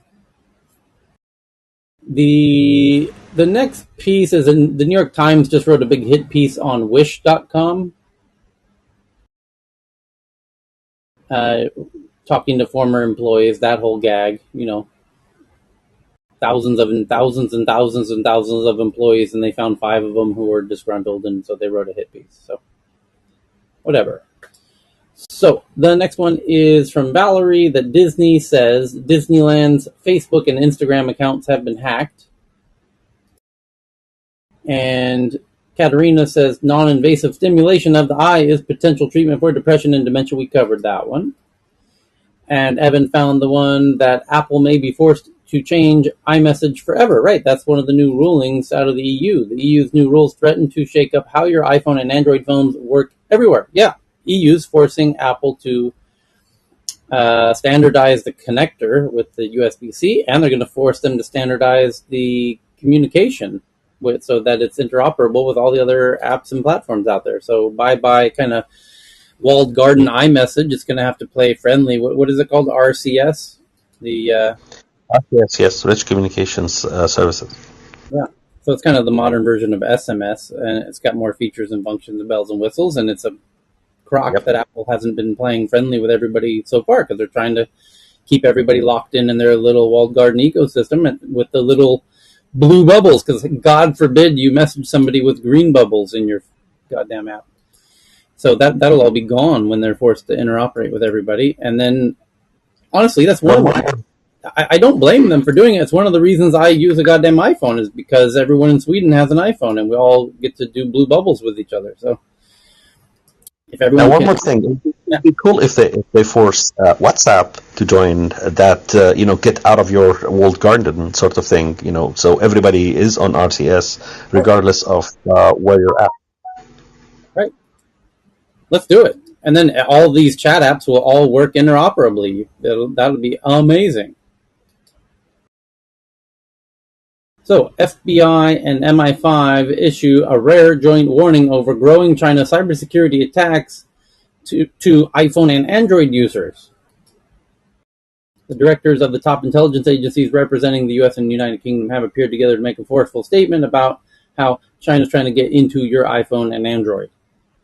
By the way, the CCP spokesperson made a comment responding to the FBI and MI5 directors who yesterday made a joint statement that China is the biggest threat to the West, and they're coming for your intellectual property. If you're a company of any size, they're going to come after you and steal your IP so that they can clone you in Asia or whatnot. And so the response was, everyone knows that America is the bad guy and China is the good guy. That was basically his response,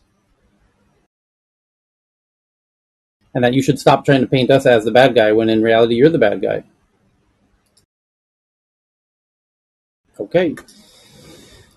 So the next one is, but by the way, he kind of has to. That it's as strange as that response is. That he has to reply that way because that's the narrative in China that they have been saying internally to China for such a long time that when they speak outwardly to the rest of the world, it sounds like a strange response because you're like, well, what? But internally in China, it makes sense. And so internally, that's what's going to be reported is this is how we responded to them. And it makes sense to you because you've been receiving a very peculiar form of nationalized media. And so this message makes sense and is congruent with everything you've been hearing thus far. But if you haven't been hearing the CCP's message every day for the past decade, the response seems kind of disjointed. That's the same kind of message elsewhere in the world also. Bunch of places they'll think, yeah, the bigger evil or is the US, is not other nations. Right, by the way, there's a lot of reports coming out from all over the place. South Korea. I saw a very respectable publication. I think it was Nikkei Japan was reporting a massive diaspora of Koreans out of China right now, and I've seen in the past 5 days publications from all over the world. Deutsche Welle in Germany, Nikkei Japan in Asia, uh, BBC, just publications that are open Western democratic media that aren't really connected in any way or very loosely connected, all reporting on diasporas of foreigners leaving mainland China because they no longer feel safe there or welcome, and that the China wants them out, and then China has responded as to why they're leaving, which is truly a hilarious response that they have, which makes no sense to people on the outside, but to people on the inside makes sense. Again, one of those kind of, that's why it reminded me of that. But apparently, there's a whole non-Chinese folks are leaving China in kind of record numbers. I guess because they can. I think Chinese would be leaving in record numbers too if they could. Yeah, exactly. The immigration is still a hot search word, but of course not in Chinese search engine like Baidu as well. But the problem is, even though we see the release of this COVID control, but actually, after those 2 months of even right now in Beijing and in Shanghai, there are still more silently control of this COVID. They have decreased the quarantine day from uh, almost a month now, maybe 14 days, then you can be released from the quarantine. But still, it has the image to the world that it's unreliable. Anytime you can have this lockdown and you have your supply chain in crisis again. That's the main reason for the uh, international companies consider. Sha- some part of Shanghai already started to lock down, so things is happening again. Yeah, so that's how why that is silently because it can be like it can be done again like the last time we do it. Okay, Ken, you just shared something. I just did. I think this is breaking news because I just got a Wall Street Journal news flash, and like literally, I've just seen the headline, so you might as well read it because I haven't read it. It's I sent it to the Yeah, tech I got. news thing. I, You got it, and just something to do with Google and antitrust, and I haven't read it, but I think it's probably important. I'm, I'm pinning it to the top of the room right now, and the headline says Google offers concessions to fend off U.S. antitrust lawsuit. Google offers to stop short of the asset sales preferred by Justice Department antitrust enforcers. So they're cutting off their hand to save their arm, basically. Google has offered concessions in an attempt to head off a possible U.S. antitrust lawsuit aimed at its massive ad tech business. Damn right, that's not its arm. That's its head. That's the head. That's the whole damn body. That is the heart of Google. Is the ad business, by the way. Even though it's not, that's not obvious to the users. Um, as part of the offer, Google has proposed splitting parts of its business that auctions and places ads on websites and apps into separate company under the Alphabet umbrella. Oh, big fucking whoopie do. The entity could potentially be valued at tens of billions of dollars, depending on what assets it contained. It couldn't be determined whether any offer short of asset sales would satisfy the U.S. Department of Justice, where antitrust officials have signaled a preference for deep structural changes to Google's ad tech business rather than promises to change business practices. Quote, we have been engaging constructively with regulators to address their concerns. As we have said before, we have no plans to sell or exit this business. Yeah, damn right. That's the understatement of the year. That's like Apple saying, we have no intention of stop selling fucking phones. Rigorous competition in ad technology has made online ads more relevant, reduced fees, and expanded options for publishers and advertisers. What competition? They're going to say Apple's coming and Amazon. Both Apple and Amazon are ramping up their ad networks very strongly at the moment. Spotify's Right. build, Spotify's building an there's by the way, I'm not one normally to defend, Google necessarily, but there's more interesting things happening in the ad space right now than probably since the beginning of Web 2.0 with and truly massive. There's some truly incredible massive things going on, and we talked about some recently, like if they start tracking adding health data to ad networks or facial recognition stuff to ad networks or emotion sentiment of how you're feeling based on your heart rate, based on your facial movements from the camera on your devices. All of those things could enhance ad networks in ways that we can't even imagine. Like if you could start targeting people based on their emotional state, that would be unbelievable. And I imagine we might see that. And by the way, there was not that long ago, Spotify, there were people trying to make a protest, led by Tom Morello from Rage Against the Machine, against Spotify's patent or new concept around knowing what activity you're doing, so it knows what your environment is, if you're in the office or if you're in the gym or whatnot, if you're just walking around town. And then as an ad network, you want to target people when they're at the gym, or you want to target people when they're listening at home or relaxing after work, or based on kind of environmental advertising, which is a really interesting concept online.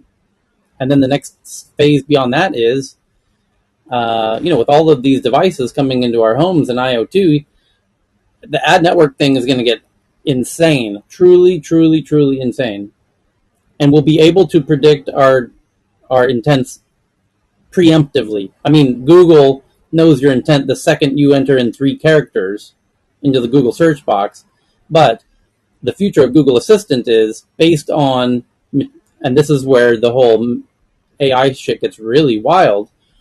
When you have access to every person in the Western world based on cohorts of handsome, balding white dudes with X income and X salary and X education and Y, and there's millions, well, not millions, but there's a lot of people who are in my cohort that are nearly identical to me, who do nearly identical searches that I do.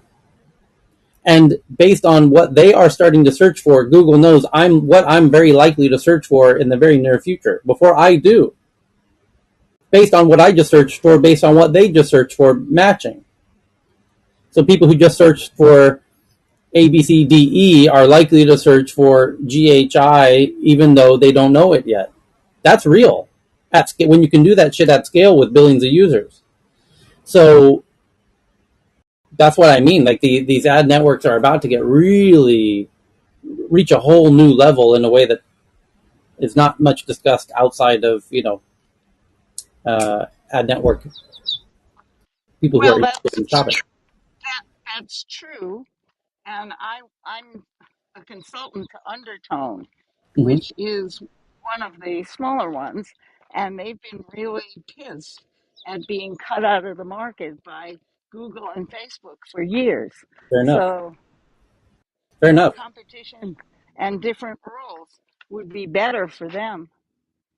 But if Yep. it's just now it's 4 big guns instead of 2, Right. that's not better. Right.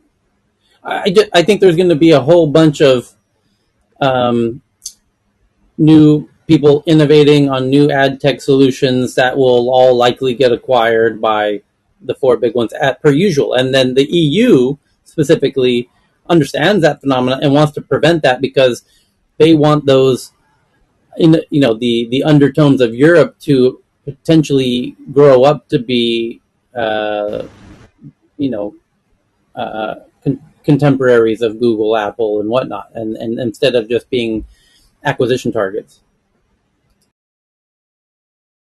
So fair point. Um, yeah, Google has way too much power in advertising for sure. But the point I'm making again is the whole ad space is in a really wild, exciting phase that's kicking off at the moment. So um, no doubt they'll maintain their seat on the crown, or their seat on the throne, and their head on the crown. But how to how to do that in a way that is reasonable for everybody involved? Yeah, we'll see. Yeah, but this is classic Google. Google's this is right. They've been doing this playbook for a very long time, where they have a really good sense for how the regulators are feeling and disarming them with concessions that are seemingly meaningful, but I question how they're not Hey, truly. Yes. Tyler, I have a Yep. And question for Undertone you. has had that solution. Undertone built that solution last year, and Mm-hmm. it's selling it now. It's a contextual solution. Uh-huh. It's not that difficult, Mm-hmm. and it doesn't take personally identifiable information, so it should be very workable in the EU. Hey, I have a question, Tyler and group. Mm-hmm. Do you really believe, and maybe the EU knows better, I don't know. Do you think that regulators even know how to bust up and address antitrust tech in the tech world? And Good what would question. they do? I think Or is it all about just collecting money off of penalties and say do better, or is it the Teddy Roosevelt let's bust you up, but we really don't know how to bust you up? here's the weird extra dimension that the journalists never mention, which is the EU is busting up stuff. And there's a quote in this article right here. Quote, we are, and this is Margaret Vestager, as if you're a regular tech newser, you know she's the Danish EU member who's really the tip of the spear in leading the antitrust stuff against the big US tech companies, and has been for a long time. And her quote is, we are concerned that Google has made it harder for rival online advertising services to compete in the so-called ad tech stack. Yeah, okay, Google's very dominant, right? So my point is, it's not a surprise. It shouldn't be a surprise. It's not a surprise that the EU is the one who's pushing hard on American big tech for many reasons. They want to open up space for their own EU ad tech solutions to flourish and not be gobbled up and just acquired by the American big ad tech companies, Google, Apple, Amazon. That makes perfect sense.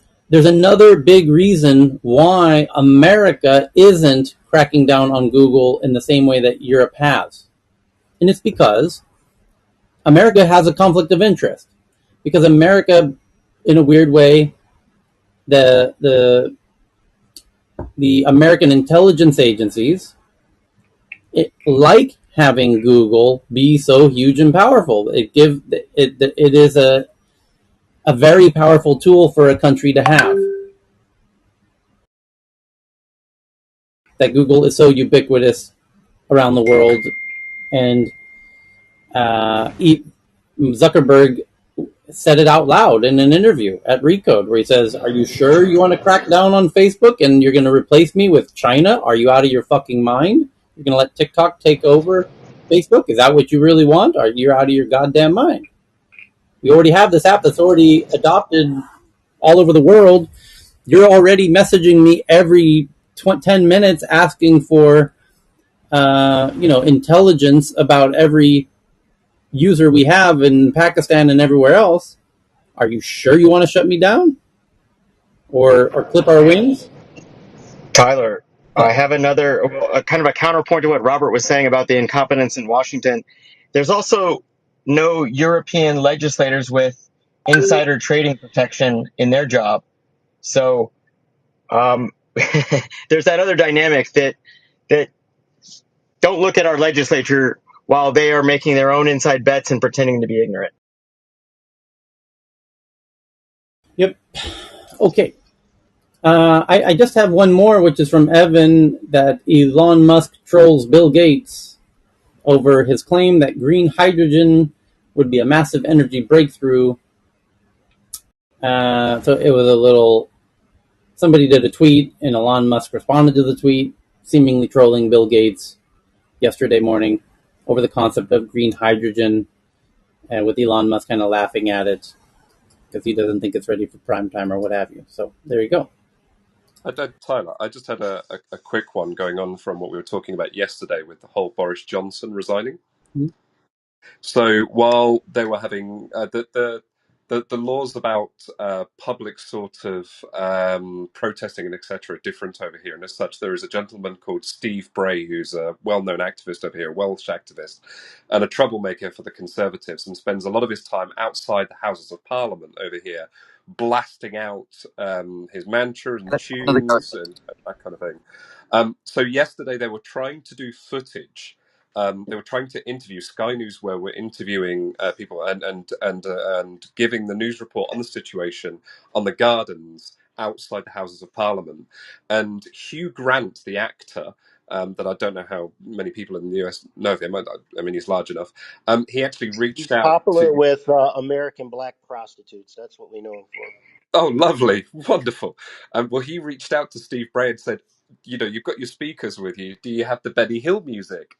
And what resulted was Sky News trying desperately to do their segment with the Benny Hill yakety hack,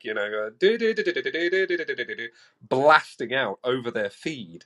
And in fact, he managed to do it again further on in the day when Boris Johnson was actually standing outside and giving his resignation speech. You've got the Benny Hill music being blasted out from one side, being picked up by the cameras as he's trying to give his less than dignified exit. So just a perfect summary of British politics and how people feel about the Conservatives and specifically Boris Johnson. And it was a wonderful, wonderful moment. If anybody wants to look at that, it's I tweeted it at some point in the past day. It was good. Hey, Tyler, could I just make two quick points? One of them light and one of them serious. And Sure. I'll just the lighter one because I think it was Carl who just mentioned Hugh Grant. Hugh Grant is exceedingly well known in the United States because he's made a lot of movies that have made a lot of money here. But I think somebody made a point of some incident he had with a prostitute some years ago.